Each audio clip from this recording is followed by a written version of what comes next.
നമസ്കാരം, piece today YouTube ചാനലിലേക്ക് ഏവർക്കും സ്വാഗതം. സുഹൃത്തുക്കളെ, നമ്മുടെ കമ്പനി ബോർഡ് LGSന്റെ നോട്ടിഫിക്കേഷൻ വന്നു കഴിഞ്ഞു. എല്ലാ സുഹൃത്തുക്കളും അപ്ലൈ ചെയ്തു എന്ന് കരുതുന്നു. കോഴ്സിന്റെ പേരാണ് company board LGS super booster quick revision class. PSC സ്ഥിരമായി ആവർത്തിക്കുന്ന ഒരുപാട് ടോപ്പിക്കുകൾ നമ്മളിവിടെ ചർച്ച ചെയ്യാൻ പോവുകയാണ് ഈ സൂപ്പർ ബൂസ്റ്റർ ക്ലാസ്സിലൂടെ. അതുകൊണ്ട് നമ്മുടെ വീഡിയോ കാണുന്ന എല്ലാ സുഹൃത്തുക്കളും നമ്മുടെ ചാനൽ ഒന്ന് സബ്സ്ക്രൈബ് ചെയ്യുക. അതിനോടൊപ്പം തന്നെ നോട്ടിഫിക്കേഷൻ ബെല്ലൊന്ന് എനേബിൾ ചെയ്യാൻ മറക്കരുത്. നമ്മൾ അപ്ലോഡ് ചെയ്യുന്ന വീഡിയോകൾ അപ്പോൾ തന്നെ നിങ്ങൾ എത്തുന്നതിന് അത് സഹായിക്കും. അപ്പോൾ നമ്മുടെ ക്ലാസ്സിന്റെ പേര് സുഹൃത്തുക്കൾ മറക്കാതിരിക്കുക. Company board LGS super booster quick revision class ആണ് നമ്മുടേത്. അപ്പോൾ ഇന്ന് ഏത് പ്രധാനപ്പെട്ട ടോപ്പിക്കാണ് പഠിക്കേണ്ടത് നമുക്കൊന്ന് നോക്കാം. നമ്മുടെ ഒന്നാമത്തെ ചോദ്യം, വൈകുണ്ഠ സ്വാമികളെ സംബന്ധിച്ച് താഴെ പറയുന്ന പ്രസ്താവനകളിൽ ശരിയായവ കണ്ടെത്തുക. വൈകുണ്ഠ സ്വാമികളെ സംബന്ധിച്ച് താഴെ പറയുന്ന പ്രസ്താവനകൾ ശരിയായവ കണ്ടെത്താനാണ്. 1908 തിരുവനന്തപുരം ജില്ലയിലെ കൊല്ലൂർ ഗ്രാമത്തിൽ ജനിച്ചു. ഇത് തെറ്റാണ്. ശരിയായിട്ടുള്ള പോയിന്റ്സ് നമുക്ക് വഴിയെ പറയാം. അദ്ദേഹത്തിന്റെ വിശ്വാസ സംഹിത അയ്യാവഴി എന്നറിയപ്പെടുന്നു. ശരിയാണ്. അദ്ദേഹത്തിന്റെ, അതായത് വൈകുണ്ഠ സ്വാമികളുടെ വിശ്വാസ സംഹിത എന്ത് പേരിലാണ് അറിയപ്പെടുന്നത്? അയ്യാവഴി എന്നായിരുന്നു. അരുൾനൂൽ അദ്ദേഹത്തിന്റെ രചനയാണ്. ശരിയാണ്. അരുൾനൂൽ എന്ന് പറയുന്നത് നമ്മുടെ വൈകുണ്ഠ സ്വാമികളുടെ രചനയാണ്. കണ്ണാടി പ്രതിഷ്ഠ നടത്തിയ വ്യക്തിത്വമായിരുന്നു വൈകുണ്ഠ സ്വാമികൾ. അതും ശരിയാണ്. കണ്ണാടി പ്രതിഷ്ഠ നടത്തിയ വ്യക്തിത്വമായിരുന്നു വൈകുണ്ഠ സ്വാമികൾ. അപ്പൊ നമ്മുടെ ശരിയായ ഉത്തരം ഏതാ? ഓപ്ഷൻ ബി ആണ്. 2, 3, 4 ഇവിടെ ശരി. അപ്പോൾ വൈകുണ്ഠ സ്വാമികളെ സംബന്ധിച്ച് താഴെ പറയുന്ന പ്രസ്താവനയിൽ ശരിയായവ ഏതൊക്കെയാണ്? അദ്ദേഹത്തിന്റെ വിശ്വാസ സംഹിത അയ്യാവഴി എന്ന പേരിൽ അറിയപ്പെടുന്നു. അരുൾനൂൽ അദ്ദേഹത്തിന്റെ രചനയാണ്. കണ്ണാടി പ്രതിഷ്ഠ നടത്തിയതാരാണ്? വൈകുണ്ഠ സ്വാമികളാണ്. ഇതും കൂടെ സുഹൃത്തുക്കൾ ഓർക്കുക. ഇനി നമുക്ക് ഇതിന്റെ എക്സ്പ്ലനേഷൻ നോക്കാം. വൈകുണ്ഠ സ്വാമികൾ ജനിച്ചത് 1809 മാർച്ച് മാസം 12-ാം തീയതിയാണ്. അത് സ്വാമിത്തോപ്പ്, നാഗർകോവില്, തമിഴ്നാട് സംസ്ഥാനത്തിന്റെ ഭാഗമാണ്. ശ്രദ്ധിച്ചോളേ, വൈകുണ്ഠ സ്വാമികൾ ജനിച്ചതെന്ന 1809 മാർച്ച് മാസം 12-ാം തീയതിയാണ്. അദ്ദേഹത്തിന്റെ ജന്മസ്ഥലം എവിടെയാണ്? സ്വാമിത്തോപ്പാണ്. സ്വാമിത്തോപ്പ് എന്ന് പറയുന്നത് നമ്മുടെ തമിഴ്നാട് സംസ്ഥാനത്തിന്റെ ഭാഗമായുള്ള നാഗർകോവിലാണ്. ശ്രദ്ധിച്ചോളേ, വൈകുണ്ഠ സ്വാമികൾ ജനിച്ചതെന്ന 1809 മാർച്ച് മാസം 12-ാം തീയതിയാണ്. അദ്ദേഹത്തിന്റെ ജന്മസ്ഥലം എവിടെയാ? സ്വാമിത്തോപ്പാണ്. അത് തമിഴ്നാട് സംസ്ഥാനത്തിന്റെ ഭാഗമായുള്ള നാഗർകോവിലാണ്. വൈകുണ്ഠ സ്വാമിയുടെ മാതാപിതാക്കളാണ് പൊന്നുനാടാറും വെയിലാളും. പഠിച്ചോളനെ, വൈകുണ്ഠ സ്വാമികളുടെ മാതാപിതാക്കൾ ആരൊക്കെയായിരുന്നു? പൊന്നുനാടാറും അതുപോലെ തന്നെ വെയിലാളുമായിരുന്നു. മേൽമുണ്ട് സമരത്തിന് പ്രചോദനം നൽകിയ സാമൂഹിക പരിഷ്കർത്താവ് എന്നറിയപ്പെടുന്നത് വൈകുണ്ഠ സ്വാമികളാണ്.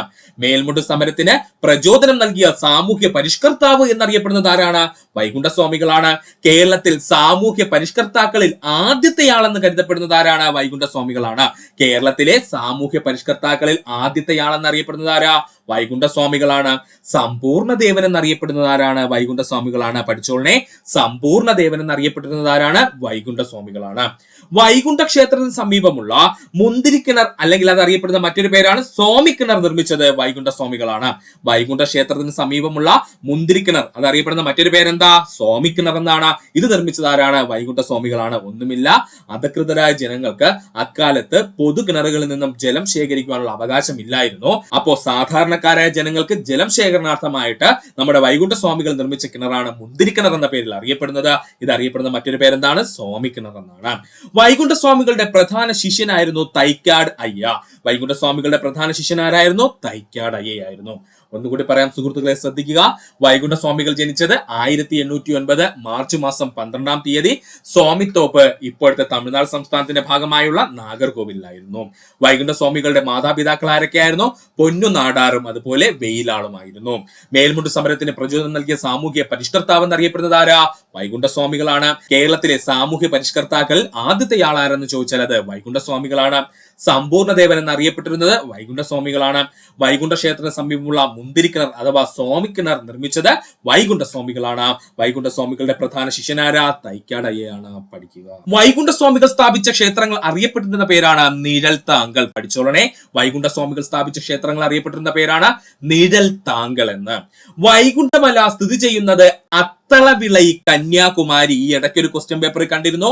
വൈകുണ്ഠമല സ്ഥിതി ചെയ്യുന്നത് എവിടെയാ? അത്തളവിളൈ, കന്യാകുമാരി. വിശുദ്ധിയോടുകൂടി ചിട്ടയായ ജീവിതം നയിക്കുന്നതിന് പരിശീലനം നൽകാൻ തൂവയൽ പന്തി കൂട്ടായ്മ സ്ഥാപിച്ചത് അയ്യ വൈകുണ്ഠ സ്വാമികൾ. ഇപ്പൊ അങ്ങോട്ട് ചോദിച്ചു, ഇമ്പോർട്ടന്റ് ആണ്. വിശുദ്ധിയോടുകൂടി ചിട്ടയായ ജീവിതം നയിക്കുന്നതിന് പരിശീലനം നൽകാൻ തൂവയൽ പന്തി കൂട്ടായ്മ സ്ഥാപിച്ച നവോത്ഥാന നായകനാരെന്ന് ചോദിച്ചാൽ അത് അയ്യ വൈകുണ്ഠ സ്വാമികളാണ്. നിശാ പാഠശാലകൾ സ്ഥാപിച്ച് വയോജന വിദ്യാഭ്യാസ വിദ്യാഭ്യാസം എന്ന ആശയം ആദ്യം നടപ്പിലാക്കിയത് വൈകുണ്ഠസ്വാമികളായിരുന്നു. നിശാപാഠശാലകൾ സ്ഥാപിച്ചുകൊണ്ട് വയോജന വിദ്യാഭ്യാസം എന്ന ആശയം ആദ്യമായി നടപ്പിലാക്കിയത് ആരാ? വൈകുണ്ഠസ്വാമികളായിരുന്നു. സമത്വ സമാജം സ്ഥാപിച്ചത് വൈകുണ്ഠസ്വാമികൾ. ഏറ്റവും കൂടുതൽ PSC പ്രീവിയസ് ആയി ചോദിച്ച ക്വസ്റ്റ്യൻ ആണ്. സമത്വ സമാജം ആരംഭിച്ചത് ആരാ? വൈകുണ്ഠസ്വാമികളാണ്. അണ്ടർലൈൻ ചെയ്ത് പഠിക്കുക. പിന്നെയും പറയുന്നു, സമത്വ സമാജം സ്ഥാപിച്ചത് ആരാണ്? വൈകുണ്ഠസ്വാമികളാണ്. സമത്വ സമാജം സ്ഥാപിച്ച വർഷം 1836. PSCയുടെ ഏറ്റവും ഇമ്പോർട്ടന്റ് വർഷമാണ് പറഞ്ഞത്. സമത്വ സമാജം സ്ഥാപിച്ച വർഷം എത്രയാണ്? 1836. കേരളത്തിലെ ആദ്യത്തെ സാമൂഹിക പരിഷ്കരണ പ്രസ്ഥാനമായി പരിഗണിക്കപ്പെടുന്നത് സമത്വ സമാജം. അത് തന്നെയാണ് അതിന്റെ ഇമ്പോർട്ടൻസും. കേരളത്തിലെ തന്നെ ആദ്യത്തെ സാമൂഹിക പരിഷ്കരണ പ്രസ്ഥാനമായി പരിഗണിക്കപ്പെടുന്നത് സമത്വ സമാജമാണ്. പഠിക്കുക. ഒന്നുകൂടി പറയാം സുഹൃത്തുക്കളെ, ശ്രദ്ധിക്കുക. വൈകുണ്ഠസ്വാമികൾ സ്ഥാപിച്ച ക്ഷേത്രങ്ങൾ അറിയപ്പെടുന്ന പേര് നിഴൽത്താങ്കൾ എന്നാണ്. വൈകുണ്ഠമല സ്ഥിതി ചെയ്യുന്നത് അത്തളവിളൈ, കന്യാകുമാരി. വിശുദ്ധിയോടുകൂടി ചിട്ടയായ ജീവിതം നയിക്കുന്നതിന് പരിശീലനം നൽകാൻ തൂവയിൽ പന്തി കൂട്ടായ്മ സ്ഥാപിച്ചത് വൈകുണ്ഠസ്വാമികളാണ്. നിശാപാഠശാലകൾ സ്ഥാപിച്ച് വയോജന വിദ്യാഭ്യാസം എന്ന ആശയം ആദ്യമായി നടപ്പിലാക്കിയത് വൈകുണ്ഠസ്വാമികളാണ്. സമത്വ സമാജം സ്ഥാപിച്ചത് വൈകുണ്ഠസ്വാമികളാണ്. സമത്വ സമാജം സ്ഥാപിക്കപ്പെട്ട വർഷം 1836. കേരളത്തിലെ ആദ്യത്തെ സാമൂഹ്യ പരിഷ്കരണ പ്രസ്ഥാനമായി പരിഗണിക്കപ്പെടുന്നത് സമത്വ സമാജമാണ്. പഠിക്കുക. വിഷ്ണുവിന്റെ അവതാരമാണ് താനെന്ന് സ്വയം പ്രഖ്യാപിച്ച നവോത്ഥാന നായകൻ വൈകുണ്ഠസ്വാമികൾ. വിഷ്ണുവിന്റെ അവതാരമാണ് താനെന്ന് സ്വയം പ്രഖ്യാപിച്ച നവോത്ഥാന നായകൻ വൈകുണ്ഠസ്വാമികൾ. സമപന്തി ഭോജനം നടത്തി അയിത്ത വ്യവസ്ഥയെ വെല്ലുവിളിച്ച നവോത്ഥാന നായകൻ വൈകുണ്ഠസ്വാമികളാണ്. പഠിച്ചോളനെ. സമപന്തി ഭോജനം നടത്തി അയിത്ത വ്യവസ്ഥയെ വെല്ലുവിളിച്ച നവോത്ഥാന നായകൻ ആരെന്ന് ചോദിച്ചാൽ അത് വൈകുണ്ഠസ്വാമികളായിരുന്നു. അയ്യാവഴി എന്ന മതം സ്ഥാപിച്ചത് വൈകുണ്ഠസ്വാമികളാണ്. അയ്യാവഴി എന്ന മതം സ്ഥാപിച്ചതാരാണ്? വൈകുണ്ഠസ്വാമികളാണ്. അയ്യാവഴിയുടെ ചിഹ്നം തീജ്വാല വഹിക്കുന്ന താമര. ചോദിച്ചിട്ടുണ്ട്. അയ്യാവഴിയുടെ ചിഹ്നം എന്തായിരുന്നു? തീജ്വാല വഹിക്കുന്ന താമരയായിരുന്നു. അയ്യാവഴി മതത്തിന്റെ പുണ്യസ്ഥലം എന്നറിയപ്പെടുന്നത് ദച്ചനം, തിരുച്ചെന്തൂർ. പഠിച്ചോളണേ. അയ്യാവഴി മതത്തിന്റെ പുണ്യസ്ഥലം എന്നറിയപ്പെടുന്ന പ്രദേശം ഏതാണ്? ദച്ചനം, തിരുച്ചെന്തൂരാണ്. മുടിച്ചൂടും പെരുമാൾ എന്ന നാമധേയത്തിൽ അറിയപ്പെട്ടിരുന്നത് വൈകുണ്ഠസ്വാമികളാണ്. പഠിച്ചോളണേ. മുടിച്ചൂടും പെരുമാൾ എന്ന നാമധേയത്തിൽ അറിയപ്പെട്ടിരുന്നത് ആരാണ്? വൈകുണ്ഠസ്വാമികളാണ്. മുടിച്ചൂടും പെരുമാൾ എന്ന നാമധേയത്തിൽ അറിയപ്പെട്ടിരുന്ന നവോത്ഥാന നായകൻ വൈകുണ്ഠസ്വാമികളാണ്. ഒന്നുകൂടി പറയാം സുഹൃത്തുക്കളെ, ശ്രദ്ധിക്കുക. വിഷ്ണുവിന്റെ അവതാരമാണ് താനെന്ന് സ്വയം പ്രഖ്യാപിച്ച നവോത്ഥാന നായകൻ വൈകുണ്ഠസ്വാമികളാണ്. സമബദ്ധി ഭോജനം നടത്തി അയിത്ത വ്യവസ്ഥയെ വെല്ലുവിളിച്ച നവോത്ഥാന നായകൻ വൈകുണ്ഠസ്വാമികൾ. അയ്യാവഴി എന്ന മതം സ്ഥാപിച്ചത് വൈകുണ്ഠസ്വാമികളാണ്. അയ്യാവഴിയുടെ ചിഹ്നം തീജോല വഹിക്കുന്ന താമരയാണ്. അയ്യാവഴി മതത്തിന്റെ പുണ്യസ്ഥലം എന്നറിയപ്പെടുന്നത് ദച്ചനം, തിരുച്ചെന്തൂരാണ്. മുടിച്ചൂടും പെരുമാൾ എന്ന നാമധേയത്തിൽ അറിയപ്പെട്ടിരുന്നത് വൈകുണ്ഠസ്വാമികളാണ്. പഠിക്കുക. ദക്ഷിണേന്ത്യയിൽ ആദ്യമായി കണ്ണാടി പ്രതിഷ്ഠ നടത്തിയത് വൈകുണ്ഠസ്വാമികളായിരുന്നു. ഇതാണ് നമ്മുടെ ചോദ്യത്തിൽ വന്നത്. ദക്ഷിണേന്ത്യയിൽ ആദ്യമായിട്ട് കണ്ണാടി പ്രതിഷ്ഠ നടത്തിയ നവോത്ഥാന നായകൻ ആരെന്ന് ചോദിച്ചാൽ അത് വൈകുണ്ഠസ്വാമികളാണ്. പല ഉദ്യോഗാർത്ഥികളും തെറ്റിക്കുന്ന പോയിന്റ് ആണ്. നമ്മുടെ ശ്രീനാരായണ ഗുരുവിന് മുമ്പ് തന്നെ ദക്ഷിണേന്ത്യയിൽ ആദ്യമായിട്ട് കണ്ണാടി പ്രതിഷ്ഠ നടത്തിയത് ആരാണ്? വൈകുണ്ഠസ്വാമികളാണ്.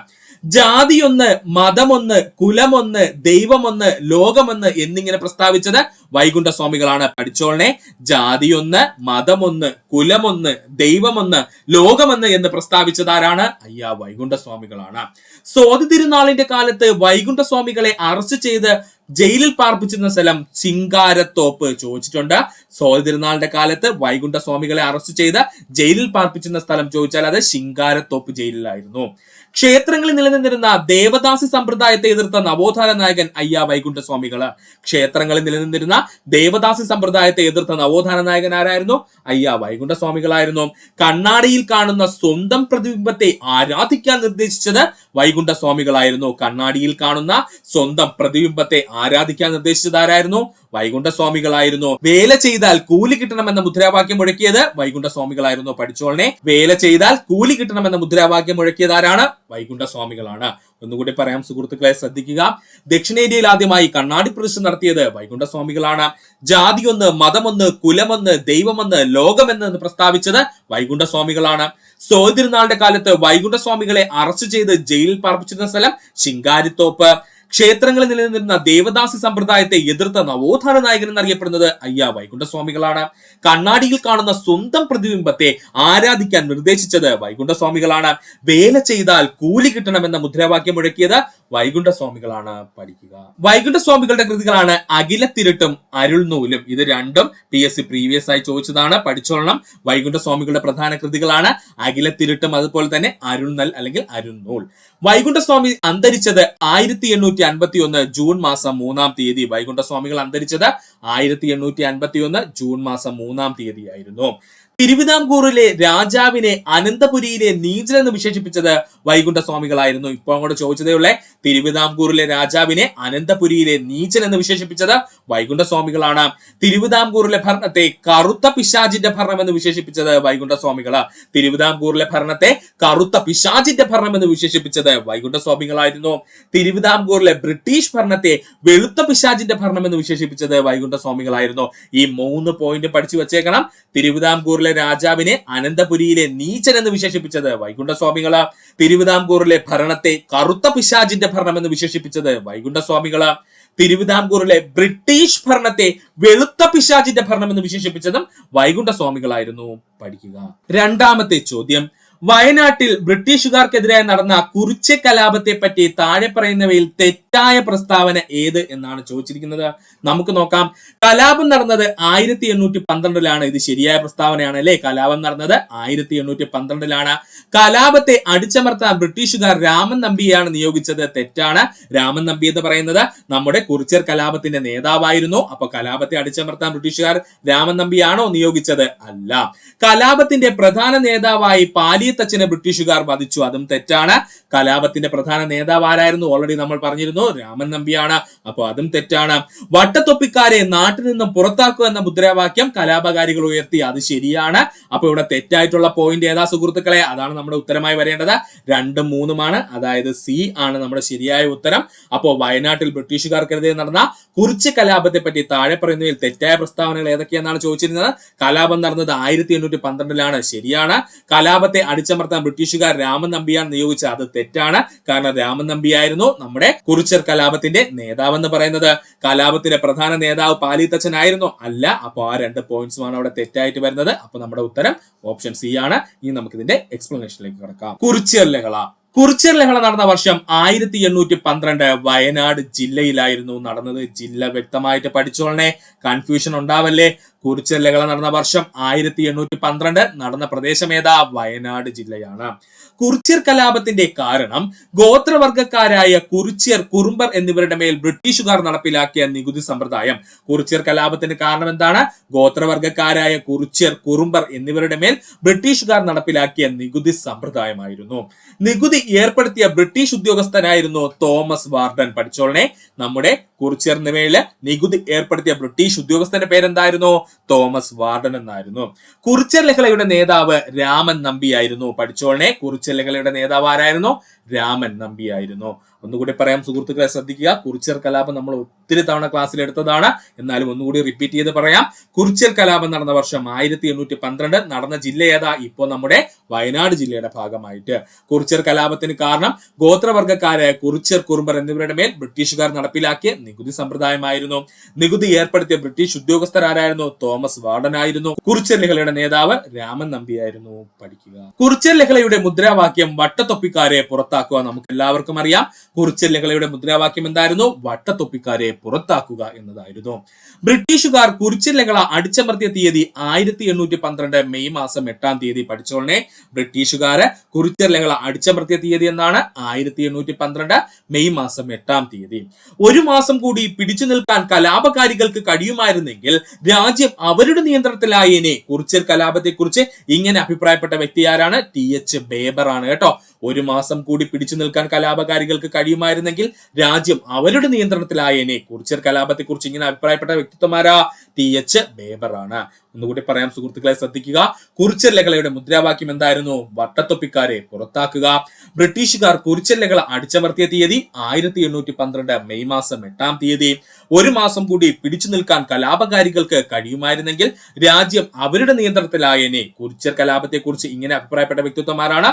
TH ബേബർ ആണ്. പഠിക്കുക. 2024 നൊബേലിനെ പറ്റി നമുക്കൊന്ന് പഠിക്കാം. ആ നൊബേൽ ആർക്കൊക്കെയാണ് ലഭിച്ചതും അതുപോലെ അത് എങ്ങനെ പഠിക്കാമെന്നുള്ള കോഡ് നമ്മളിവിടെ ചെയ്യുന്നുണ്ട്. സുഹൃത്തുക്കളെ ശ്രദ്ധിക്കുക. നമുക്ക് നോക്കാം 2024 നൊബേൽ. 2024 നൊബേൽ വൈദ്യശാസ്ത്രം ലഭിച്ചത് വിക്ടർ അംബ്രോസിനും അതുപോലെ തന്നെ ഗ്യാരി റവ്കൂനുമാണ്. പഠിച്ചോളണേ, വൈദ്യശാസ്ത്രത്തിന് 2024 നൊബേൽ ലഭിച്ചത് ആർക്കൊക്കെയാണ്? വിക്ടർ അംബ്രോസും അതുപോലെ തന്നെ ഗ്യാരി റവ്കൂനുമാണ്. ആർക്കാണ്? ഗ്യാരി റവ്കൂനുമാണ്. എന്ത് വിഷയത്തെ പറ്റി പഠിച്ചതിനാണ് 2024 വൈദ്യശാസ്ത്ര നൊബേൽ ഈ വ്യക്തിത്വങ്ങൾക്ക് ലഭിച്ചതെന്ന് ചോദിച്ചാല് മൈക്രോ RNA കണ്ടെത്തലിനും പോസ്റ്റ് ട്രാൻസ്ക്രിപ്ഷണൽ ജീൻ നിയന്ത്രണത്തിന് അതിന്റെ പങ്കിനും വേണ്ടിയിട്ടാണ് 2024 നൊബേല് വൈദ്യശാസ്ത്ര മേഖലയിൽ വിക്ടർ അംബ്രോസിനും അതുപോലെ ഗ്യാരി റവ്കൂനും ലഭിച്ചത്. ഓർക്കുക, ഇമ്പോർട്ടന്റ് ആണ്. നമ്മുടെ 2024 നൊബേൽ വൈദ്യശാസ്ത്രം എന്ത് വിഷയത്തിനാണ് ലഭിച്ചത്? മൈക്രോ RNA കണ്ടെത്തലിനും പോസ്റ്റ് ട്രാൻസ്ക്രിപ്ഷൻ ജീൻ നിയന്ത്രണത്തിൽ അതിന്റെ പങ്ക് കണ്ടെത്തിയതിനും. ഇത് പഠിക്കുവാനുള്ള കോഡ് എന്ന് ചോദിച്ചാല് RNA കണ്ടെത്തിയ വി ഗാരി വൈദ്യന് 2024 നൊബേൽ കിട്ടിയെന്ന് അങ്ങ് പഠിക്കുക. RNA കണ്ടെത്തിയ വികാരി വൈദ്യന് 2024 നൊബേൽ കിട്ടിയെന്ന് പഠിക്കുക. RNA എന്ന് പറഞ്ഞു കഴിഞ്ഞാൽ അപ്പോഴേ ഓർക്കുക, മൈക്രോ RNA എന്തോ ഒരു RNA-യുമായി ബന്ധപ്പെട്ട വിഷയത്തിലാണെന്ന് ഓർത്തു വെക്കാൻ നമുക്ക് RNA എന്നുള്ളത് കൊണ്ട് കിട്ടും. അതുപോലെ തന്നെ വി എന്ന് പറഞ്ഞു കഴിഞ്ഞാൽ വിക്ടർ അംബ്രോസും ഗാരി എന്ന് പറഞ്ഞു കഴിഞ്ഞാൽ ഗ്യാരി റവ്കൂനുമാണ്. അതുകൊണ്ടാണ് വികാരി എന്ന് പറഞ്ഞത്. അതുപോലെ വൈദ്യന് എന്ന് പറഞ്ഞു കഴിഞ്ഞാൽ വൈദ്യശാസ്ത്രത്തെ സൂചിപ്പിക്കുന്നു. പിന്നെ 2024 നൊബേൽ കിട്ടിയെന്ന് പറഞ്ഞാൽ അറിയാലോ, 2024 നൊബേൽ തന്നെയാണ്. കോഡ് ഒന്നുകൂടി പറയാം, സുഹൃത്തുക്കൾ ശ്രദ്ധിച്ചിരിക്കുക. RNA കണ്ടെത്തിയ വികാരി വൈദ്യന് 2024 നൊബേൽ കിട്ടിയെന്ന് ഓർക്കുക. RNA എന്ന് പറഞ്ഞു കഴിഞ്ഞാൽ മൈക്രോ RNA കണ്ടെത്തലിനും പോസ്റ്റ് ട്രാൻസ്ക്രിപ്ഷണൽ ജീൻ നിയന്ത്രണത്തിൽ അതിന്റെ പങ്ക് കണ്ടെത്തിയതിനുമാണ്. ഇനി വി എന്ന് പറഞ്ഞു കഴിഞ്ഞാൽ വിക്ടർ അംബ്രോസിനെ സൂചിപ്പിക്കുന്നു. ഗ്യാരി എന്ന് പറഞ്ഞു കഴിഞ്ഞാൽ ഗ്യാരി റവ്കൂനെ സൂചിപ്പിക്കുന്നു. ഇനി വൈദ്യൻ എന്ന് പറഞ്ഞു കഴിഞ്ഞാൽ വൈദ്യശാസ്ത്രത്തെ സൂചിപ്പിക്കുന്നു. അപ്പൊ 2024 നൊബേല് സെറ്റായി. ഇനി ഇവരുടെ രാജ്യം എവിടെയെന്ന് ചോദിച്ചാൽ രണ്ടുപേരും അമേരിക്കക്കാരാണ് കേട്ടോ. ഇവരുടെ രാജ്യം എവിടെയെന്ന് ചോദിച്ചാൽ ഈ വിക്ടർ അംബ്രോസും അതുപോലെ ഗ്യാരി റവ്കൂനും അമേരിക്കൻ വംശജരാണ്. അതുകൊണ്ടൊന്ന് ഓർക്കുക. ഒന്നുകൂടി പറയാം സുഹൃത്തുക്കളെ, ശ്രദ്ധിക്കുക, കൺഫ്യൂഷൻ ഒന്നും വേണ്ട. 2024 നൊബേൽ വൈദ്യശാസ്ത്രം ലഭിച്ചത് ആർക്കൊക്കെയാ? Victor അംബ്രോസിനും Gary റവ്കൂനുമാണ്. അവരെടുത്ത വിഷയം എന്തായിരുന്നു? മൈക്രോ RNA കണ്ടെത്തലിനും പോസ്റ്റ് ട്രാൻസ്ക്രിപ്ഷൻ ജീൻ നിയന്ത്രണത്തിൽ അതിന്റെ പങ്ക് കണ്ടെത്തിയതുമാണ്. ഇത് പഠിക്കാനുള്ള കോഡ് എന്താണ്? RNA കണ്ടെത്തിയ വികാരി വൈദ്യന് 2024 നൊബേൽ കിട്ടിയെന്ന് പഠിക്കുക. RNA എന്ന് പറഞ്ഞു കഴിഞ്ഞാൽ മൈക്രോ RNA കണ്ടെത്തലിനെ സൂചിപ്പിക്കുന്നു. വി എന്ന് പറഞ്ഞു കഴിഞ്ഞാൽ വിക്ടർ അംബ്രോസ് ആണ്. ഗ്യാരി എന്ന് പറഞ്ഞു കഴിഞ്ഞാൽ ഗ്യാരി റവ്കൂനുമാണ്. വൈദ്യൻ എന്ന് പറഞ്ഞു കഴിഞ്ഞാൽ വൈദ്യശാസ്ത്രത്തെ സൂചിപ്പിക്കുന്നു. പഠിക്കുക. ഇനി ഇവർ രണ്ടുപേരുടെ രാജ്യം ഏതാ? വിക്ടർ അംബ്രോസും അതുപോലെ ഗ്യാരി റവ്കൂനും ഏത് രാജ്യക്കാരനാ? അമേരിക്കൻ വംശജരാണ്. അതുകൊണ്ടൊന്ന് ഓർത്തു വെക്കുക. അടുത്ത നമുക്ക് 2024 ഭൗതിക ശാസ്ത്ര നൊബേലിനെ പറ്റി നോക്കാം. 2024 ഭൗതിക ശാസ്ത്രം അഥവാ ഫിസിക്സിന്റെ നൊബേലിനെ പറ്റി. 2024 ഭൗതിക ശാസ്ത്ര നൊബേൽ ലഭിച്ചത് രണ്ട് വ്യക്തിത്വങ്ങൾക്കാണ്. ആരൊക്കെയാണ് അവര്? ജോൺ ജെ ഹോഫീൽഡും അതുപോലെ ജെഫ്രി ഇ ഹിൻറ്റനുമാണ്. John J Hopfield, Geoffrey E Hinton എന്നിങ്ങനെ രണ്ട് പ്രധാനപ്പെട്ട ശാസ്ത്രജ്ഞർക്കാണ് ഭൗതിക ശാസ്ത്ര മേഖലയിൽ 2024 നൊബേൽ ലഭിച്ചത്.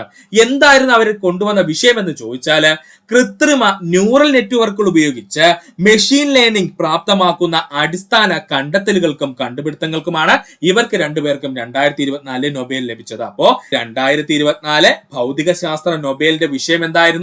കൃത്രിമ ന്യൂറൽ നെറ്റ്വർക്കുകൾ ഉപയോഗിച്ച് മെഷീൻ ലേണിംഗ് പ്രാപ്തമാക്കുന്ന അടിസ്ഥാന കണ്ടെത്തലുകൾക്കും കണ്ടുപിടുത്തങ്ങൾക്കുമാണ് ഭൗതിക ശാസ്ത്ര നൊബേൽ ലഭിച്ചത്. ഓർക്കുക. ഇനി ഇത് പഠിക്കാനുള്ള കോഡ് ഒന്ന് നോക്കാം സുഹൃത്തുക്കളെ. കോഡൊന്നുമില്ല. 2024 ഭൗതിക ശാസ്ത്ര നൊബേല് കൃത്രിമം കാട്ടിയ ജോണിന് ഫ്രീ ആയി ലഭിച്ചു എന്നങ്ങ് പഠിച്ചു വെക്കുക. 2024 ഭൗതിക ശാസ്ത്ര നൊബേല് കൃത്രിമം കാട്ടിയ ജോണിന് ഫ്രീ ആയി ലഭിച്ചു എന്നങ്ങ് പഠിക്കുക. ഇതിൽ കൃത്രിമം എന്ന് പറഞ്ഞതുകൊണ്ട് ഉദ്ദേശിക്കുന്നത് എന്തെന്ന് ചോദിച്ചാൽ അത് കൃത്രിമ ന്യൂറൽ നെറ്റ്വർക്കുകൾ സൂചിപ്പിക്കുന്നതിന് വേണ്ടി ഉപയോഗിച്ചതാണ്. അതുപോലെ ജോൺ എന്ന് പറഞ്ഞു കഴിഞ്ഞാൽ ജോൺ ജെ ഹോഫീൽഡ് ആണ്. ഫ്രീ ആയി ലഭിച്ചു എന്ന് പറഞ്ഞു കഴിഞ്ഞാൽ അത് ജെഫ്രി ഹിൻറ്റനെ സൂചിപ്പിക്കുന്നു. ജെഫ്രിയുടെ ഫ്രീ ആണ് കേട്ടോ ഇവിടെ എടുത്തത്. ജെഫ്രി ഇ ഹിൻറ്റനെയാണ് ഫ്രീ ആയിട്ട് ലഭിച്ചു എന്നതുകൊണ്ട് ഉദ്ദേശിക്കുന്നത്. ഒന്നുകൂടി കോഡ് പറയാം സുഹൃത്തുക്കളെ, ശ്രദ്ധിക്കുക. 2024 ഭൗതിക ശാസ്ത്ര നൊബേല് കൃത്രിമം കാട്ടിയ ജോണിന് ഫ്രീ ആയി ലഭിച്ചു എന്നങ്ങ് പഠിക്കുക. ഇതിൽ കൃത്രിമം എന്നതുകൊണ്ട് ഉദ്ദേശിക്കുന്നത് കൃത്രിമ ന്യൂറൽ നെറ്റ്വർക്കുകൾ ഉപയോഗിച്ച് മെഷീൻ ലേണിംഗ് പ്രാപ്തമാക്കുന്ന അടിസ്ഥാന കണ്ടെത്തലുകൾക്കും കണ്ടുപിടുത്തങ്ങൾക്കും വേണ്ടിയിട്ടാണ് 2024 നൊബേൽ സമ്മാനം ലഭിച്ചതെന്ന് ഓർക്കുക. എന്തിലാണ്? ഭൗതിക ശാസ്ത്രത്തില്. അപ്പൊ കൃത്രിമം എന്നുള്ള വാക്ക് നമ്മുടെ കയ്യിൽ കിട്ടുവാണെന്നുണ്ടെങ്കിൽ എക്സാം ഹോളിൽ വെച്ച് നമുക്കത് ഓർമ്മ വരും. അതിന് വേണ്ടിയിട്ട് ഒരു ക്ലൂ ആയിട്ട് ഇട്ടതാണ്. അതുപോലെ തന്നെ എന്താണ്? ജോൺ എന്ന് പറഞ്ഞു കഴിഞ്ഞാൽ ജോൺ ജെ ഹോഫീൽഡ് ആണ്. ഫ്രീ എന്ന് പറഞ്ഞു കഴിഞ്ഞാൽ ജെഫ്രി ഇ ഹിന്റനെയുമാണ് സൂചിപ്പിക്കുന്നത്. ഇനി ഇവിടെ രാജ്യം കൂടി നമുക്കൊന്ന് നോക്കാം. ജോൺ ജെ ഹോഫീൽഡ് അമേരിക്കക്കാരനാണ്. ജോൺ ജെ ഹോഫീൽഡ് അമേരിക്കക്കാരനാണ്. ജെഫ്രി ഇ ഹിന്റൺ കനേഡിയൻ ആണ്. ജെഫ്രി ഇ ഹിന്റൺ എന്ന് പറയുന്നത് കനേഡിയൻ ആണ്. ഇതോടെ സുഹൃത്തുക്കളൊന്ന് ഓർത്തു വെക്കുക. 2024 രസതന്ത്രത്തിന് നൊബേൽ ലഭിച്ചത് David Baker, Demis Hassabis, John M Jumper എന്നിവർക്കാണ്. പഠിച്ചോളനെ, കട്ടിയുള്ള പേരുകളാണ്. രസതന്ത്രം 2024 നൊബേൽ അല്ലെങ്കിൽ കെമിസ്ട്രിക്ക് നൊബേൽ 2024 ലഭിച്ചത് ആർക്കൊക്കെയാ? David Baker, Demis Hassabis, John M Jumper എന്നീ 3 വ്യക്തിത്വങ്ങൾക്കാണ്. ഇങ്ങനെ 3 പേരുണ്ടെങ്കിൽ സുഹൃത്തുക്കൾ വ്യക്തമായിട്ട് 3 പേരുടെ പേര് പഠിച്ചു വെച്ചോളനെ. PSC ഉറപ്പായിട്ടും ചോദിക്കും. ഒന്നുകൂടി പറഞ്ഞുതരാം. 2024 രസതന്ത്രത്തിന് നൊബേൽ ലഭിച്ചത് ആർക്കൊക്കെയാണ്? ഡേവിഡ് ബേക്കറിന്, ഡെമിസ് ഹസാബീസിന്, ജോൺ എം ജംബറിന്. ഇവരെടുത്ത വിഷയം എന്തെന്ന് ചോദിച്ചാൽ കമ്പ്യൂട്ടേഷണൽ പ്രോട്ടീൻ രൂപകൽപ്പന ചെയ്തു. അതുപോലെ തന്നെ പ്രോട്ടീൻ ഘടനയുടെ പ്രവചനത്തിന് വേണ്ടിയിട്ടായിരുന്നു കേട്ടോ. കമ്പ്യൂട്ടേഷണൽ പ്രോട്ടീൻ രൂപകൽപ്പനയ്ക്കും അതുപോലെ പ്രോട്ടീന്റെ ഘടന പ്രവചിച്ചതിനും വേണ്ടിയിട്ടായിരുന്നു 2024 രസതന്ത്രത്തിന് നൊബേൽ ആർക്കൊക്കെ ലഭിച്ചത്? ഡേവിഡ് ബേക്കറിനും, ഡെമിസ് ഹസാബീസിനും, ജോൺ എം ജംബറിനും. ഇത് പഠിക്കാൻ വേണ്ടിയിട്ടുള്ള ഒരു ഈസി കോഡ് പറഞ്ഞുതരാം സുഹൃത്തുക്കളെ. കോഡൊന്നുമില്ല. രസം കുടിച്ച് പ്രോ ഡേവിഡ് ജംബ് മിസ് ചെയ്തു എന്നങ്ങ് പഠിക്കുക. രസം കുടിച്ച പ്രോ ഡേവിഡ് ജംബ് മിസ് ചെയ്തു എന്നങ്ങ് പഠിക്കുക. ഇതിൽ രസം എന്ന് പറഞ്ഞു കഴിഞ്ഞാൽ രസതന്ത്രത്തെ സൂചിപ്പിക്കുന്നു. പ്രോ എന്ന് പറഞ്ഞു കഴിഞ്ഞാൽ കമ്പ്യൂട്ടേഷണൽ പ്രോട്ടീൻ രൂപകൽപ്പന. ഒന്നും ഓർത്തു വെക്കേണ്ട, എന്തോ ഒരു പ്രോട്ടീനിൽ കണ്ടെത്തലിനാണ് എന്ത് കിട്ടിയത്? 2024 രസതന്ത്രത്തിന് നൊബേൽ കിട്ടിയെന്ന് ഓർത്തു വെക്കുക. അപ്പൊ ആ പ്രോ എന്നുള്ള വാക്കിൽ നിന്ന് നിങ്ങൾക്ക് പ്രോട്ടീനിലേക്ക് എത്താൻ കഴിയും. ഇനി ഡേവിഡ് എന്ന് പറഞ്ഞു കഴിഞ്ഞാൽ എന്താണ്? ഡേവിഡ് ബേക്കറിനെ സൂചിപ്പിക്കുന്നു. ജംബ് എന്ന് പറഞ്ഞു കഴിഞ്ഞാൽ ജോൺ എം ജംബറിലെ ജംബാണ് കേട്ടോ. ജോൺ എം ജംബറിലെ ജംബാണ്. മിസ് ചെയ്തെന്ന് പറഞ്ഞ് ഉദ്ദേശിക്കുന്നത് ആരെയാണ്? ഡെമീസ് ഹസാബീസിനെയാണ് കേട്ടോ. അതിനകത്തൊരു മിസ് ഉണ്ടല്ലോ, കണ്ടോ സുഹൃത്തുക്കളെ? ആ മിസ്സാണ് നമ്മൾ ഇനി എടുത്തത്. അപ്പോൾ ഡെമീസ് ഹസാബീസിനെയാണ് മിസ് എന്നതുകൊണ്ട് ഉദ്ദേശിക്കുന്നത്. കൺഫ്യൂഷൻ ഒന്നും വേണ്ട. കോഡ് ഒന്നുകൂടി പറഞ്ഞു തരാം. കോഡ് ഇത്രയേ ഉള്ളൂ. രസം കുടിച്ച പ്രോ ഡേവിഡ് ജംബ് മിസ് ചെയ്തു എന്നങ്ങ് പഠിക്കുക. രസം എന്ന് പറഞ്ഞു കഴിഞ്ഞാൽ രസതന്ത്രത്തെ സൂചിപ്പിക്കുന്നു. പ്രോ എന്ന് പറഞ്ഞു കഴിഞ്ഞാൽ പ്രോട്ടീൻ രൂപകൽപ്പനയുമായി ബന്ധപ്പെട്ടാണ് രസതന്ത്രം 2024 നൊബേൽ ലഭിച്ചത്. അതുപോലെ ഡേവിഡ് എന്ന് പറഞ്ഞു കഴിഞ്ഞാൽ ഡേവിഡ് ബേക്കറിനെ സൂചിപ്പിക്കുന്നു. ജംബ് എന്ന് പറഞ്ഞു കഴിഞ്ഞാൽ ജോൺ എം ജംബറിനെ സൂചിപ്പിക്കുന്നു. മിസ് എന്ന് പറഞ്ഞു കഴിഞ്ഞാൽ ഡെമീസ് ഹസാബീസിനെയും സൂചിപ്പിക്കുന്നു. പഠിക്കുക. ഇനി ഇവരുടെ രാജ്യം കൂടി നമുക്കൊന്ന് പഠിക്കേണ്ടതുണ്ട്. ഡേവിഡ് ബേക്കർ അമേരിക്കക്കാരനാണ്. ഡേവിഡ് ബേക്കർ അമേരിക്കക്കാരനാണ്. ഡെമീസ് ഹസാബീസ് യുണൈറ്റഡ് കിങ്ഡം കാരനാണ്, അഥവാ UK കാരനാണ്. ഡെമീസ് ഹസാബീസ് എന്ന് പറയുന്നത് ജോൺ എം ജംബർ എന്ന് പറയുന്നതും UK കാരനാണ്. അപ്പോൾ ഡെമീസ് ഹസാബീസും ജോൺ എം ജംബറും UK കാരനും ഡേവിഡ് ബേക്കർ എവിടെയാണ്? അമേരിക്കക്കാരനുമാണ്. പഠിക്കുക. 2024 സമാധാനത്തിന് നൊബേൽ ലഭിച്ചത് നിഹോൺ ഹിൻഡാക്യുയാണ്. വ്യക്തിയൊന്നുമല്ല, ഒരു സംഘടനയാണ് കേട്ടോ. 2024 സമാധാനത്തിന് നൊബേൽ ലഭിച്ചത് സംഘടന ഏതാണ്? നിഹോൺ ഹിൻഡാക്യു ആണ്. പേര് കേൾക്കുമ്പോൾ നിങ്ങൾ വിചാരിക്കും വല്ലോ വ്യക്തിയുടെ പേരാണെന്ന്. അല്ല, ഇതൊരു സംഘടനയാണ്. ഒരു ജാപ്പനീസ് സംഘടനയാണ് കേട്ടോ. ഓർക്കുക. ഇത് പഠിക്കേണ്ട കോഡ് എന്തെന്ന് ചോദിച്ചു കഴിഞ്ഞാൽ സമാധാനം നഹി എന്നങ്ങ് പഠിക്കുക. സമാധാനം നഹി എന്നങ്ങ് പഠിക്കുക. ഇവിടെ നമുക്ക് നിഹോൺ ഹിൻഡാക്കിയനെ നിഹി എന്ന് വേണമെങ്കിൽ ഷോർട്ട് ഫോമിൽ എഴുതാം. അതിനെ നമ്മൾ കൺവെർട്ട് ചെയ്ത് നഹി ആക്കിയതാണ്. അപ്പൊ സമാധാനം നഹി 2024 സമാധാനം എന്താണ്? നഹി എന്നങ്ങ് പഠിച്ചു വെക്കുക. അപ്പൊ 2024 സമാധാനത്തിന് നൊബേൽ ലഭിച്ച സംഘടനയുടെ പേരെന്താ സുഹൃത്തുക്കളെ? നിഹോൺ ഹിൻഡാക്യോ എന്നാണ്. ഇതൊരു ജാപ്പനീസ് സംഘടനയാണ്. എന്തിനായിരുന്നു 2024 നൊബേൽ സമ്മാനം നിഹോൺ ഹിൻഡാക്കി എന്ന് പറയുന്ന സംഘടനയ്ക്ക് ലഭിച്ചതെന്ന് ചോദിച്ചാൽ ആണവായുധങ്ങളില്ലാത്ത ഒരു ലോകം കൈവരിക്കുവാനുള്ള ശ്രമങ്ങൾക്കും ഇനി ഒരിക്കലും ആണവായുധങ്ങൾ ഉപയോഗിക്കരുതെന്ന് സാക്ഷിമൊഴികളിലൂടെ തെളിയിച്ചതിനുമാണ് ഈ നിഹോൺ ഹിൻഡാക്യോ എന്ന് പറയുന്ന സംഘടനയ്ക്ക് എന്ത് ലഭിച്ചത്? 2024 നൊബേൽ സമ്മാനം ലഭിച്ചത്. അപ്പൊ ഇതിന്റെ രാജ്യം ഓൾറെഡി നമ്മൾ പറഞ്ഞു, ജപ്പാൻ തന്നെയാണ്. ഒന്നുകൂടി പറയാം സുഹൃത്തുക്കളെ, ശ്രദ്ധിക്കുക. സമാധാനം 2024 നൊബേൽ ലഭിച്ചത് ആർക്കാ? നിഹോൺ ഹിൻഡാക്യോ എന്ന് പറയുന്ന സംഘടനയ്ക്കാണ്. ഇതിന്റെ കോഡ് എന്താ സുഹൃത്തുക്കളെ? നമ്മൾ പറഞ്ഞത് സമാധാനം നഹി എന്നാണ്. നഹി എന്നതുകൊണ്ട് ഉദ്ദേശിക്കുന്നത് നിഹോൺ ഹിൻഡാക്യോയുടെ ഷോർട്ട് ഫോം ആണ്. അത് നിഹി എന്നാണ് വരുന്നത്. പക്ഷെ പഠിക്കുന്നതിന് വേണ്ടി നമ്മൾ എന്താക്കി? നഹി എന്നാക്കി. അപ്പൊ അതങ്ങ് പഠിച്ചു വെക്കുക. ഇനി ഇതിന്റെ വിഷയം എന്തായിരുന്നു ചോദിച്ചാൽ ആണവായുധങ്ങളില്ലാത്ത ഒരു ലോകം കൈവരിക്കുവാനുള്ള ശ്രമങ്ങൾക്കും ഇനി ഒരിക്കലും ആണവായുധങ്ങൾ ഉപയോഗിക്കരുതെന്ന സാക്ഷിമൊഴികളിലൂടെ തെളിയിച്ചതിനുമാണ് നിഹോൺ ഹിൻഡാക്യോ എന്ന് പറയുന്ന ജാപ്പനീസ് സംഘടനയ്ക്ക് 2024 സമാധാന പുരസ്കാരം ലഭിച്ചത്. പഠിക്കുക. 2024 സമാധാനത്തിന് നൊബേൽ പുരസ്കാരം ലഭിച്ചത്. പഠിക്കുക. ഇനി നമുക്ക് നിഹോൺ ഹിൻഡാക്യോയെ കുറിച്ചൊന്ന് നോക്കാം. ഇതാണ് ഇപ്പൊ PSCയുടെ ട്രെൻഡ്. ഒരു ക്വസ്റ്റ്യനിൽ നിന്ന് മറ്റൊരു ക്വസ്റ്റ്യനിലേക്ക് പോകുന്ന രീതി. നിഹോൺ ഹിൻഡാക്യോ എന്തെന്ന് നമുക്കൊന്ന് നോക്കാം.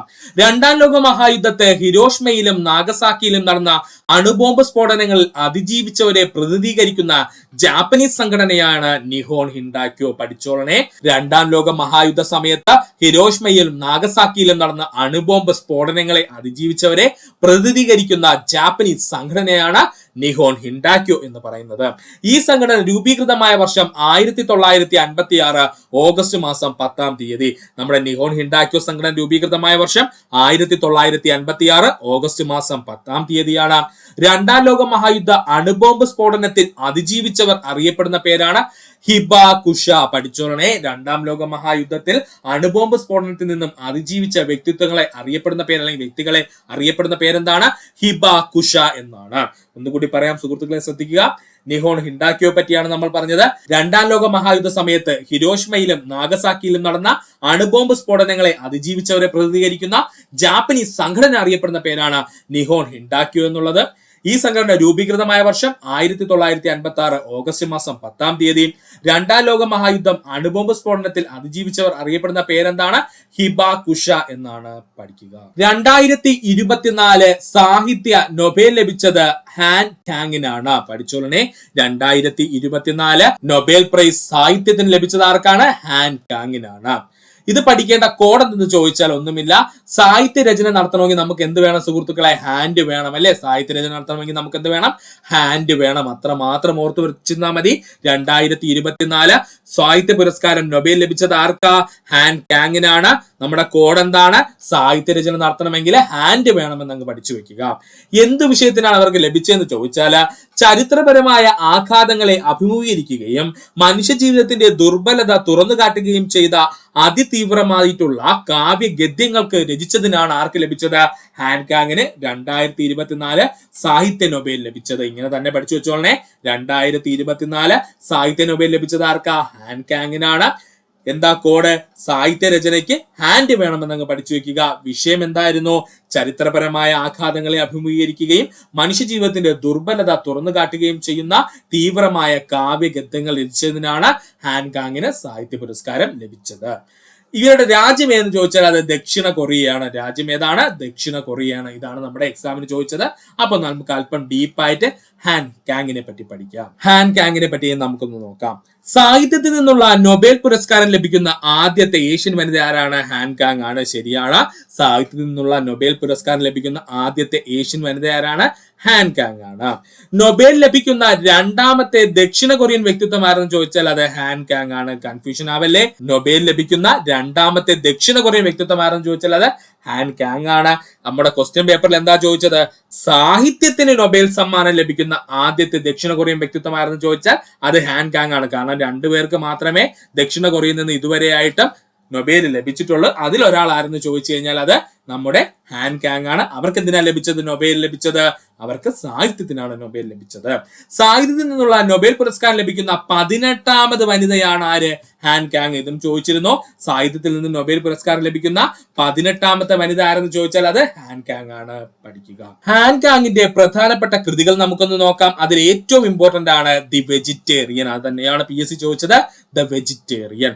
ഇത് അവർ എഴുതിയത് 2007 ഇതൊരു നോവലാണ് കേട്ടോ. ഈ നോവൽ അവർ എഴുതിയെന്നിലാണ് 2007 Han Kang 2016 Man Booker International പ്രൈസിന് അർഹമായ കൃതിയാണ് ദ വെജിറ്റേറിയൻ. ഹാൻ കാങ്ങിന് 2016 മാൻ ബുക്കർ ഇന്റർനാഷണൽ പ്രൈസിന് അർഹമാക്കിയ കൃതി ഏതായിരുന്നു?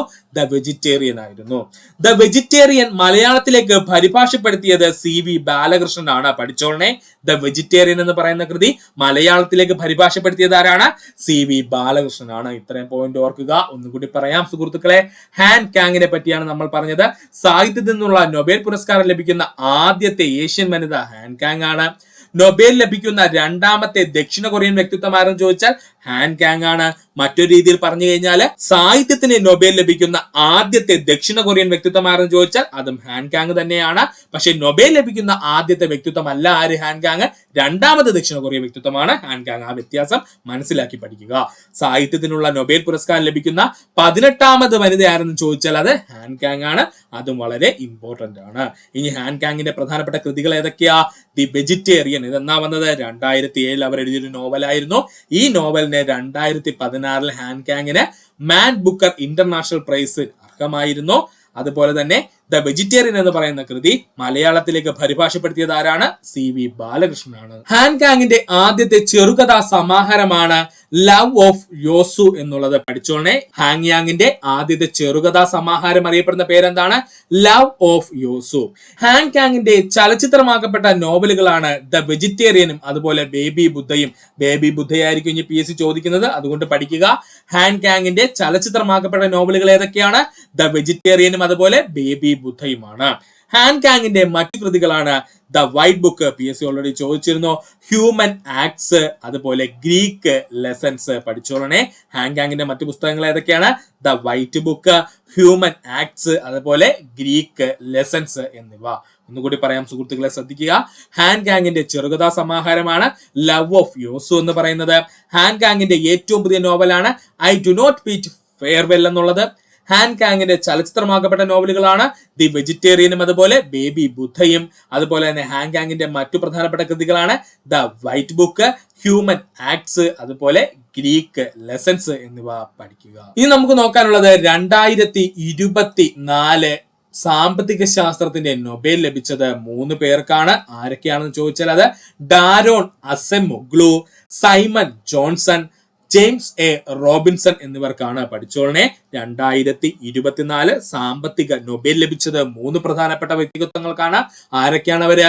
ഡാരോൺ Acemoglu, Simon Johnson, James A Robinson എന്നിവർക്കായിരുന്നു. ഇവരുടെ എന്ത് വിഷയത്തിനാ സാമ്പത്തിക ശാസ്ത്രത്തിലെ നൊബേൽ ലഭിച്ചതെന്ന് ചോദിച്ചാൽ സ്ഥാപനങ്ങൾ എങ്ങനെ രൂപപ്പെടുന്നുവെന്നും സമൃദ്ധിയെ എങ്ങനെ ബാധിക്കുന്നുവെന്നും പഠിച്ചതിനാണ് കേട്ടോ. സ്ഥാപനങ്ങൾ എങ്ങനെ രൂപപ്പെടുന്നുവെന്നും സമൃദ്ധിയെ എങ്ങനെ അത് ബാധിക്കുന്നു എന്നതിനെ കുറിച്ചും പഠിച്ചതിനാണ് 2024 സാമ്പത്തിക നൊബേൽ ആർക്കൊക്കെ ലഭിച്ചത്? Daron Acemoglu, Simon Johnson, James A Robinson എന്നിവർക്ക് ലഭിച്ചത്. ഇത് പഠിക്കേണ്ട കോഡ് എന്തെന്ന് ചോദിച്ചാൽ ഈസിയാണ് സുഹൃത്തുക്കളെ, ഒന്നുമില്ല. ഡാ സൈമ ജെയിംസിന് സമ്പത്തുണ്ട് എന്നങ്ങ് പഠിക്കുക. ഡാ സൈമ ജെയിംസിന് സമ്പത്തുണ്ട് എന്നങ്ങ് പഠിക്കുക. ഡാ എന്ന് പറഞ്ഞു കഴിഞ്ഞാൽ ഡാരോൺ അസെമോഗ്ലുവിനെ സൂചിപ്പിക്കുന്നു. സൈമ എന്ന് പറഞ്ഞു കഴിഞ്ഞാൽ സൈമൺ ജോൺസനെ സൂചിപ്പിക്കുന്നു. ജെയിംസ് എന്ന് പറഞ്ഞു കഴിഞ്ഞാൽ ജെയിംസ് എ റോബിൻസനെ സൂചിപ്പിക്കുന്നു. സമ്പത്തുണ്ടെന്ന് പറഞ്ഞു കഴിഞ്ഞാൽ സാമ്പത്തിക ശാസ്ത്രത്തെ സൂചിപ്പിക്കുന്നു. കോഡ് ഈസിയാണേ, പഠിച്ചു വെച്ചോളണേ. 2024 സാമ്പത്തിക ശാസ്ത്രത്തിന് നൊബേൽ ലഭിച്ചത് ആർക്കൊക്കെയാ? Daron Acemoglu, Simon Johnson, James A Robinson എന്നിവർക്കാണ്. ഇവർ എന്ത് വിഷയത്തെ കുറിച്ച് പഠിച്ചതിനാൽ ലഭിച്ചത്? സ്ഥാപനങ്ങൾ എങ്ങനെ രൂപപ്പെടുന്നുവെന്നും സമൃദ്ധിയെ എങ്ങനെ ബാധിക്കുന്നുവെന്നും പഠിച്ചതിനാണ്. ഇത് പഠിക്കേണ്ട കോഡ് എന്താ സുഹൃത്തുക്കളെ? വളരെ ഈസിയാണ്. കോഡ് എന്തായിരുന്നു? ഡാ സൈമ ജെയിംസിന് സമ്പത്തുണ്ട് എന്നങ്ങ് പഠിക്കുക. കോഡ് പിന്നെയും ആവർത്തിക്കുന്നു. ഡാ സൈമ ജെയിംസിന് സമ്പത്തുണ്ട് എന്നങ്ങ് പഠിക്കുക. ഡാ എന്ന് പറഞ്ഞു കഴിഞ്ഞാൽ ഡാരോൺ അസെമോഗ്ലുവിനെ സൂചിപ്പിക്കുന്നു. സൈമ എന്ന് പറഞ്ഞു കഴിഞ്ഞാൽ സൈമൺ ജോൺസനെ സൂചിപ്പിക്കുന്നു. ജെയിംസ് എന്ന് പറഞ്ഞു കഴിഞ്ഞാൽ ജെയിംസ് എ റോബിൻസനെ സൂചിപ്പിക്കുന്നു. സമ്പത്തുണ്ടെന്ന് പറഞ്ഞാൽ സാമ്പത്തിക ശാസ്ത്രത്തിനെയാണ് സൂചിപ്പിക്കുന്നത്. ഇനി ഇവരുടെ രാജ്യം കൂടി പഠിച്ചു കഴിഞ്ഞാൽ നമ്മുടെ പരിപാടി കഴിഞ്ഞു. ഡാരോൺ അസെമോഗ്ലു തുർക്കിക്കാരനാണ്. ഡാരോൺ അസെമോഗ്ലു എന്ന് പറയുന്നത് തുർക്കിക്കാരനാണ്. സൈമൺ ജോൺസൺ എന്ന് പറഞ്ഞു കഴിഞ്ഞാൽ UK കാരനാണ്. അതുപോലെ തന്നെ ജെയിംസ് എ റോബിൻസണും UK കാരനാണ്. പഠിച്ചോളനെ, ഡാരോൺ അസെമോഗ്ലു തുർക്കിക്കാരനാണ്. സൈമൺ ജോൺസൺ UK കാരനാണ്. ജെയിംസ് എ റോബിൻസണും UK കാരനാണ്. പഠിക്കും. നമ്മുടെ 5ാമത്തെ ചോദ്യം, 2024 നടന്ന ബ്രിക്സ് ഉച്ചകോടിയുമായി ബന്ധപ്പെട്ട താഴെ കൊടുത്തിരിക്കുന്ന പ്രസ്താവനയിൽ ശരിയായത് ഏത് എന്നാണ് ചോദിച്ചിരിക്കുന്നത്. നമുക്ക് പ്രസ്താവനകൾ നോക്കാം. 16ാം ഉച്ചകോടിയാണ് കസാനിൽ നടന്നത്. ശരിയാണ്, 16ാം ഉച്ചകോടിയാണ് കസാനിൽ നടന്നത്. കസാൻ സ്ഥിതി ചെയ്യുന്നത് ചൈനയിലാണ്. തെറ്റാണ്. കസാൻ എവിടെയാണ് സ്ഥിതി ചെയ്യുന്നത്? അത് നമ്മുടെ റഷ്യയുടെ ഭാഗമായിട്ടുള്ള പ്രദേശമാണ് കസാൻ എന്ന് പറയുന്നത്. ബ്രിക്സിന്റെ ആസ്ഥാനം ന്യൂഡൽഹിയാണ്. തെറ്റാണ്. ബ്രിക്സിന് ആസ്ഥാനമില്ല. ബ്രിക്സിന്റെ ആസ്ഥാനം എന്ന് പറയുന്നത് ന്യൂഡൽഹിയാണ്. അത് തെറ്റാണ്. ബ്രിക്സിന് എന്തില്ല? ആസ്ഥാനമില്ല. 2009 ബ്രിക്സ് രൂപം കൊണ്ടത്. അതും ശരി തന്നെയാണ്. അപ്പോൾ ഇവിടെ ശരിയായ പ്രസ്താവന ഏതാ? ഓപ്ഷൻ ഡി 1ഉം 4 മാത്രമാണ്. അപ്പോ ഒന്നുകൂടി പറയാം, 2024 നടന്ന ബ്രിക്സ് ഉച്ചകോടിയുമായി ബന്ധപ്പെട്ട് താഴെ പറയുന്ന ശരിയായ പ്രസ്താവന ഏതെന്നാണ് ചോദിച്ചിരിക്കുന്നത്. 16ാം ഉച്ചകോടിയാണ് കസാനിൽ നടന്നത്. ശരിയാണ്. കസാൻ സ്ഥിതി ചെയ്യുന്നത് എവിടെയാ? റഷ്യയിലാണ്. ബ്രിക്സിന്റെ ആസ്ഥാനം എവിടെയാണ്? ആസ്ഥാനമില്ല. 2009 ബ്രിക്സ് രൂപം കൊണ്ടത്. ഇത് അപ്പോ ശരിയായ ഉത്തരം ഓപ്ഷൻ 1ഉം ഓപ്ഷൻ 4ഉമാണ്. So D is the right answer. നമുക്ക് നോക്കാം ബ്രിക്സ്. ബ്രിക്സ് രൂപീകൃതമായ വർഷം 2009 ജൂൺ മാസം 16 തീയതി. ബ്രിക്സ് രൂപീകൃതമായ വർഷം 2009 ജൂൺ മാസം 16 തീയതി. ബ്രിക്സിന്റെ ആസ്ഥാനമില്ല. പഠിച്ചു വെച്ചോളെ, നമ്മൾ കഴിഞ്ഞ ക്ലാസ്സിൽ പറഞ്ഞിട്ടുണ്ടായിരുന്നു. ബ്രിക്സിന് ആസ്ഥാനമുണ്ടോ? ആസ്ഥാനമില്ല. ബ്രിക്സ് വികസന ബാങ്കിന് ആസ്ഥാനമുണ്ട്. അത് ഷാൻഹായ്, ചൈനയാണ്. പലരും തെറ്റിക്കുന്ന പോയിന്റ് ആണ്, അതുകൊണ്ടാണ് PSC അതെടുത്തിട്ടത്. ബ്രിക്സിന്റെ ആസ്ഥാനം ചോദിച്ചാൽ ബ്രിക്സ് എന്ന് പറയുന്ന സംഘടനയ്ക്ക് ആസ്ഥാനമില്ല. എന്നാൽ ഈ ബ്രിക്സിന്റെ ഒരു വികസന ബാങ്ക് ഉണ്ട്. അതിന്റെ ആസ്ഥാനം എവിടെയാണ്? ഷാൻഹായ്, ചൈനയാണ്. ബ്രിക്സിലെ നിലവിലെ അംഗരാജ്യങ്ങൾ Brazil, Russia, India, China, South Africa. ഇങ്ങനെ പറയാൻ കാരണം 2024 മറ്റു കുറച്ച് രാജ്യങ്ങളുടെ ബ്രിക്സിന്റെ ഭാഗമായിട്ടുണ്ട്. അപ്പൊ ബ്രിക്സ് നിലവിൽ വന്ന സമയത്തുള്ള അംഗരാജ്യങ്ങൾ ആരൊക്കെയായിരുന്നു? Brazil, Russia, India, China, South Africa. അപ്പൊ ബ്രസീലിന്റെ ആദ്യത്തെ B, അതുപോലെ റഷ്യയുടെ R, ഇന്ത്യയുടെ I, ചൈനയുടെ C, അതുപോലെ സൗത്ത് ആഫ്രിക്കയുടെ S ചേർത്താണ് ബ്രിക്സ് എന്ന് നമ്മൾ പറയുന്നത്. രൂപീകരിക്കുന്ന സമയത്ത് ബ്രിക് ആയിരുന്നു, പിന്നെ സൗത്ത് ആഫ്രിക്ക വന്നത് ബ്രിക്സ് ആയി. ഇപ്പൊ എന്താണ്? ബ്രിക്സ് പ്ലസ് ആണ് കേട്ടോ. അപ്പൊ അതിനെക്കുറിച്ചൊക്കെ നമുക്ക് പറയാം. ബ്രിക്സ് ആദ്യ സമ്മേളനം നടന്നത് യെക്കാറ്ററിൻബർഗ്, റഷ്യയിലായിരുന്നു കേട്ടോ. ബ്രിക്സിന്റെ ആദ്യ സമ്മേളനം നടന്നത് എവിടെയാണ്? യെക്കാറ്ററിൻബർഗ് എവിടെയാണ്? റഷ്യയിലാണ്. യെക്കാറ്ററിൻബർഗ് റഷ്യയിലാണ്. 2024 ബ്രിക്സിന്റെ ഭാഗമായ രാജ്യങ്ങളാണ് ഈജിപ്റ്റ്, ഇറാന്, UAE, സൗദി അറേബ്യ, എത്യോപ്യ. ഉറപ്പായിട്ടും PSC ചോദിക്കും, അതുകൊണ്ട് പഠിച്ചു വെച്ചോളണം. ഇമ്പോർട്ടന്റ് ആണ്. സ്റ്റാർട്ട് അങ്ങ് പഠിക്കുക. 2024 ബ്രിക്സിന്റെ ഭാഗമായ രാജ്യങ്ങൾ ഏതൊക്കെയാ? ഈജിപ്റ്റ്, ഇറാന്, UAE, സൗദി അറേബ്യ, എത്യോപ്യ. ഈ എത്യോപ്യ നല്ലപോലെ പഠിച്ചു വെച്ചോളണം, മറന്നുപോകും. ഒന്നുകൂടി പറയാം. ഈജിപ്റ്റ്, ഇറാന്, UAE, സൗദി അറേബ്യ, അതുപോലെ തന്നെ എത്യോപ്യ. ഒന്നുകൂടി പറയാം സുഹൃത്തുക്കളെ, ശ്രദ്ധിക്കുക. ബ്രിക്സ് രൂപീകൃതമായ വർഷം 2009 ജൂൺ 16 അന്ന് ഇത് അറിയപ്പെട്ടിരുന്ന പേര് ബ്രിക് എന്നായിരുന്നു കേട്ടോ. BRIC എന്നായിരുന്നു. കാര്യം S ഇല്ലായിരുന്നു, കാര്യം സൗത്ത് ആഫ്രിക്ക അതിന് ശേഷമാണ് വന്നത്. ബ്രിക്സിന് ആസ്ഥാനമുണ്ടോ? ആസ്ഥാനമില്ല. എന്നാൽ ബ്രിക്സിന്റെ വികസന ബാങ്കിന് ആസ്ഥാനമുണ്ട്. അത് ഷാൻഹായ്, ചൈനയാണ്. ബ്രിക്സിന്റെ നിലവിലെ രാജ്യങ്ങൾ രൂപീകരിക്കുന്ന സമയത്തുള്ള രാജ്യങ്ങൾ പറയുമ്പോൾ Brazil, Russia, India, China, South Africa എന്നിവയായിരുന്നു. ഇപ്പോ നമ്മുടെ ബ്രിക്സ് അറിയപ്പെടുന്ന പേരെന്താ? 2024 ശേഷം ബ്രിക്സ് പ്ലസ് എന്നാണ് അറിയപ്പെടുന്നത്. ബ്രിക്സ് ആദ്യ സമ്മേളനം നടന്നത് യെക്കാറ്ററിൻബർഗ്, റഷ്യയിലാണ്. 2024 ബ്രിക്സിന്റെ ഭാഗമായ രാജ്യങ്ങൾ ഏതൊക്കെയാ? Egypt, Iran, UAE, Saudi Arabia, Ethiopia എന്നിവയാണ് പഠിക്കുക. ബ്രിക്സ് സമ്മേളനം ഇന്ത്യയിൽ ആദ്യമായി നടന്നത് 2012 മാർച്ച് മാസം 29 തീയതി. പഠിച്ചോളണേ. ബ്രിക്സ് സമ്മേളനം ഇന്ത്യയിൽ ആദ്യമായി നടന്നത് 2012 മാർച്ച് മാസം 29 തീയതിയാണ്. എത്ര ബ്രിക്സ് സമ്മേളനങ്ങൾ ഇന്ത്യയിൽ നടന്നിട്ടുണ്ടെന്ന് ചോദിച്ചാൽ 2 ബ്രിക്സ് സമ്മേളനങ്ങൾ നടന്നിട്ടുണ്ട്. എത്ര ബ്രിക്സ് സമ്മേളനങ്ങൾ ഇന്ത്യയിൽ നടന്നിട്ടുണ്ടെന്ന് ചോദിച്ചാൽ 2 ബ്രിക്സ് സമ്മേളനങ്ങൾ ഇന്ത്യയിൽ നടന്നിട്ടുണ്ട്.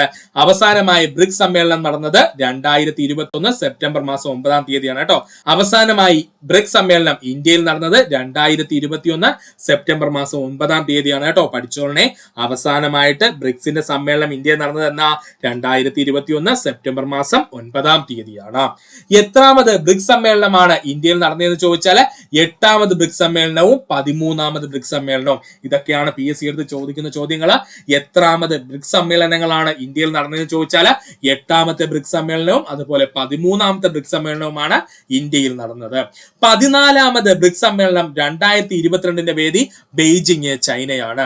14ാമത് 2022 നടന്ന ബ്രിക്സ് സമ്മേളനത്തിന്റെ വേദി എവിടെയായിരുന്നു? ബെയ്ജിങ്, ചൈനയായിരുന്നു. 15ാമത് ബ്രിക്സ് സമ്മേളനം 2023 വേദി ജോഹന്നാസ്ബർഗ്, ദക്ഷിണാഫ്രിക്കയായിരുന്നു. 15ാമത് ബ്രിക്സ് 2023 വേദി ജോഹന്നാസ്ബർഗ്, ദക്ഷിണാഫ്രിക്കയായിരുന്നു. 16ാമത് ബ്രിക്സ് 2024 വേദി കസാൻ, റഷ്യയായിരുന്നു. ഇതാണ് ഇപ്പൊ ചോദിച്ചത്. 16ാമത് ബ്രിക്സ് 2024 വേദി എവിടെയായിരുന്നു? കസാൻ, റഷ്യയായിരുന്നു. ഇനി 17ാമത് ബ്രിക്സിന്റെ 2025 വേദി എവിടെയെന്ന് ചോദിച്ചാൽ അത് ബ്രസീലാണ്. ബ്രസീലത്തെ ഏത് നഗരമാണെന്ന് ഇതുവരെ പ്രഖ്യാപിച്ചിട്ടില്ല, അതുകൊണ്ട് അത് പഠിക്കേണ്ട കാര്യമില്ല. 17ാമത് ബ്രിക്സ് 2025 വേദി ഏതാ സുഹൃത്തുക്കളെ? ബ്രസീലാണ്. ഒന്നുകൂടി പറയാം സുഹൃത്തുക്കളെ, ശ്രദ്ധിക്കുക. ബ്രിക്സ് സമ്മേളനത്തിൽ ഇന്ത്യയിൽ ആദ്യമായി നടന്നത് 2012 മാർച്ച് മാസം 29 തീയതി. എത്ര ബ്രിക്സ് സമ്മേളനങ്ങൾ ഇന്ത്യയിൽ നടന്നിട്ടുണ്ടെന്ന് ചോദിച്ചാൽ 2 ബ്രിക്സ് സമ്മേളനങ്ങൾ. അവസാനമായി ബ്രിക്സ് സമ്മേളനം ഇന്ത്യയിൽ നടന്നത് 2021 സെപ്റ്റംബർ മാസം 9 തീയതിയാണ്.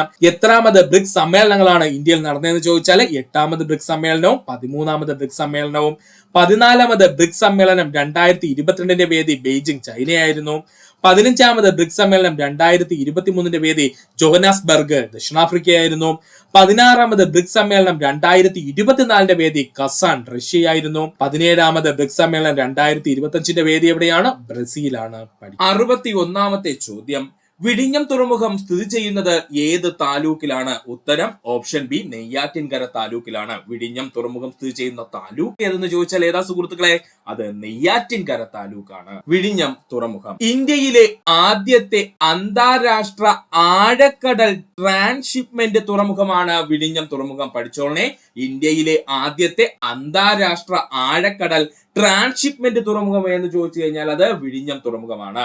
കേരളത്തിൽ തിരുവനന്തപുരം ജില്ലയിലെ നെയ്യാറ്റിൻകര താലൂക്കിന്റെ ഭാഗമായി വരുന്ന വിഴിഞ്ഞത്താണ് ട്രാൻസ്ഷിപ്മെന്റ് ഡീപ് വാട്ടർ മൾട്ടിപർപ്പസ് തുറമുഖ പദ്ധതി നിലവിൽ വന്നത്. പഠിച്ചോളണേ, കേരളത്തിലെ തിരുവനന്തപുരം ജില്ലയിലെ നെയ്യാറ്റിൻകര താലൂക്കിന്റെ ഭാഗമായുള്ള വിഴിഞ്ഞത്താണ് ട്രാൻസ്ഷിപ്മെന്റ് ഡീപ് വാട്ടർ മൾട്ടിപർപ്പസ് തുറമുഖ പദ്ധതി നിലവിൽ വന്നതാണ് നമ്മുടെ വിഴിഞ്ഞം തുറമുഖ പദ്ധതി എന്ന് പറയുന്നത്.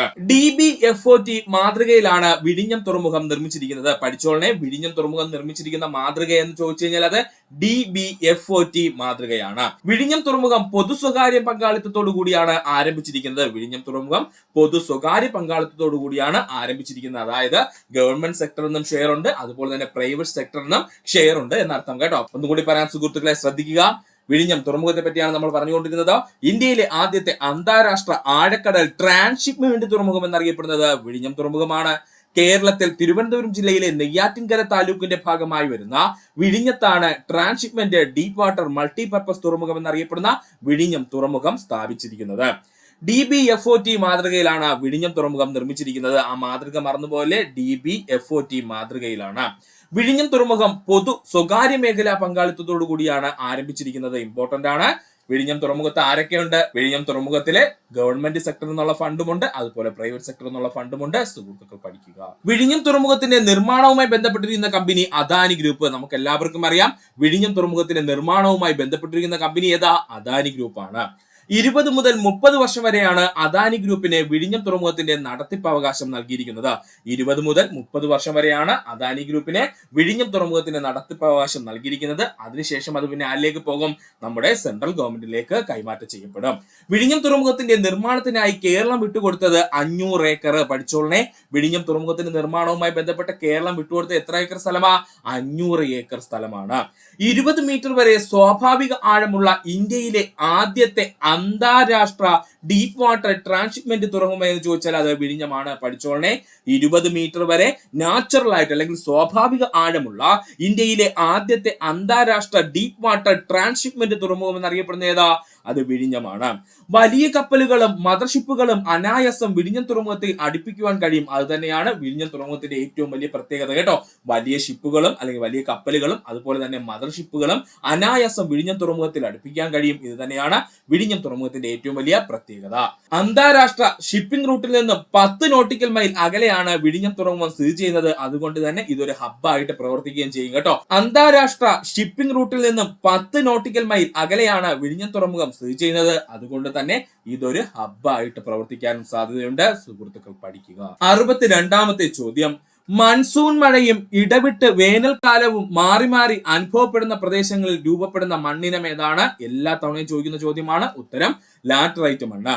മൺസൂൺ മഴയും ഇടവിട്ട് വേനൽക്കാലവും മാറി മാറി അനുഭവപ്പെടുന്ന പ്രദേശങ്ങളിൽ രൂപപ്പെടുന്ന മണ്ണിനം ഏതാ? ലാറ്ററൈറ്റ് മണ്ണ്. അല്ലെങ്കിൽ നമ്മുടെ കേരളത്തിലെ ഏറ്റവും കൂടുതൽ കാണപ്പെടുന്ന മണ്ണിനം ഏതാ? ലാറ്ററൈറ്റ് മണ്ണാണ്.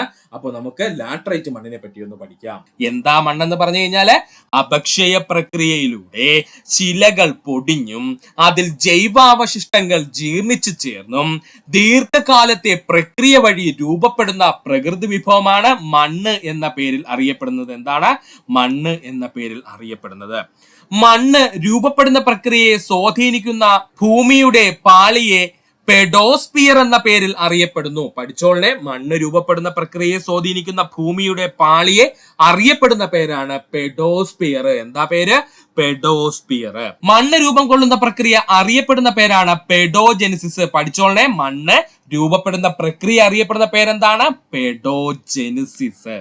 മണ്ണിനെ കുറിച്ചുള്ള പഠനം അറിയപ്പെടുന്ന പേരാണ് പെഡോളജി. ഒരുപാട് തവണ PSC PQ ആയിട്ട് ചോദിച്ചതാണ്. പഠിച്ചോളനെ, മണ്ണിനെ കുറിച്ചുള്ള പഠനം അറിയപ്പെടുന്ന പേരാണ് പെഡോളജി. അന്താരാഷ്ട്ര മണ്ണു വർഷമായി UN ആചരിച്ചത് 2015 അന്താരാഷ്ട്ര മണ്ണു വർഷമായി UN ആചരിച്ചത് 2015 അന്താരാഷ്ട്ര മണ്ണു ദിനം ചോദിച്ചാൽ December 5 ഇമ്പോർട്ടന്റ് പോയിന്റ് ആണ്. പഠിച്ചോളെ, അന്താരാഷ്ട്ര മണ്ണു ദിനമായിട്ട് എന്നാണ് ആചരിക്കുന്നത് ചോദിച്ചാൽ അത് December 5. ഒന്നുകൂടി പറയാം സുഹൃത്തുക്കളെ, ശ്രദ്ധിക്കുക. എന്താണ് മണ്ണെന്ന് ചോദിച്ചു കഴിഞ്ഞാൽ അപക്ഷയ പ്രക്രിയയിലൂടെ ശിലകൾ പൊടിഞ്ഞും ജൈവാവശിഷ്ടങ്ങൾ ജീർണിച്ചു ചേർന്നും ദീർഘകാലത്തെ പ്രക്രിയ വഴി രൂപപ്പെടുന്ന പ്രകൃതി വിഭവം അറിയപ്പെടുന്ന പേരാണ് മണ്ണ്. മണ്ണ് രൂപപ്പെടുന്ന പ്രക്രിയയെ സ്വാധീനിക്കുന്ന ഭൂമിയുടെ പാളി അറിയപ്പെടുന്ന പേരാണ് പെഡോസ്പിയർ. മറക്കല്ലേ, എന്താ അവന്റെ പേര്? പെഡോസ്പിയർ എന്നാണ്. മണ്ണ് രൂപം കൊള്ളുന്ന പ്രക്രിയ അറിയപ്പെടുന്ന പേരാണ് പെഡോജെനിസിസ്. മണ്ണ് രൂപം കൊള്ളുന്ന പ്രക്രിയ അറിയപ്പെടുന്ന പേരാണ് പെഡോജെനിസിസ്.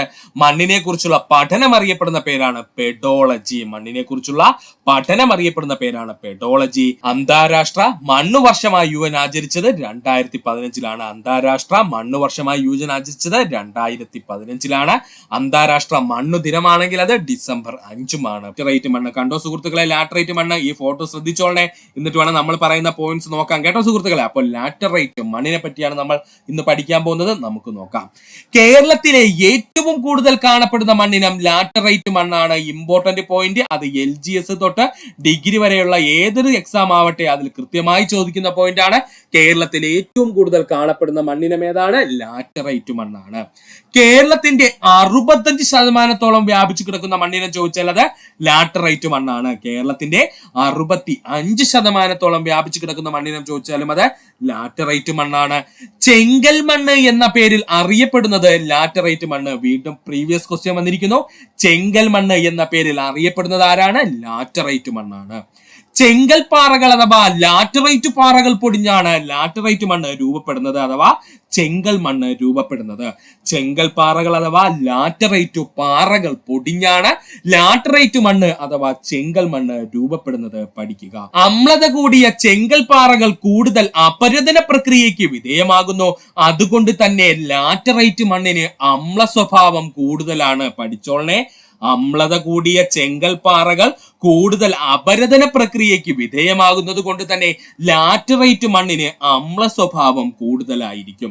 ലാറ്ററൈറ്റ് മണ്ണിന്റെ pH മൂല്യം 4.5-നും 6.2-നും ഇടയിലാണ്. ഇതങ്ങ് പഠിച്ചോളനെ, നല്ലൊരു ക്വസ്റ്റ്യൻ ആണ്.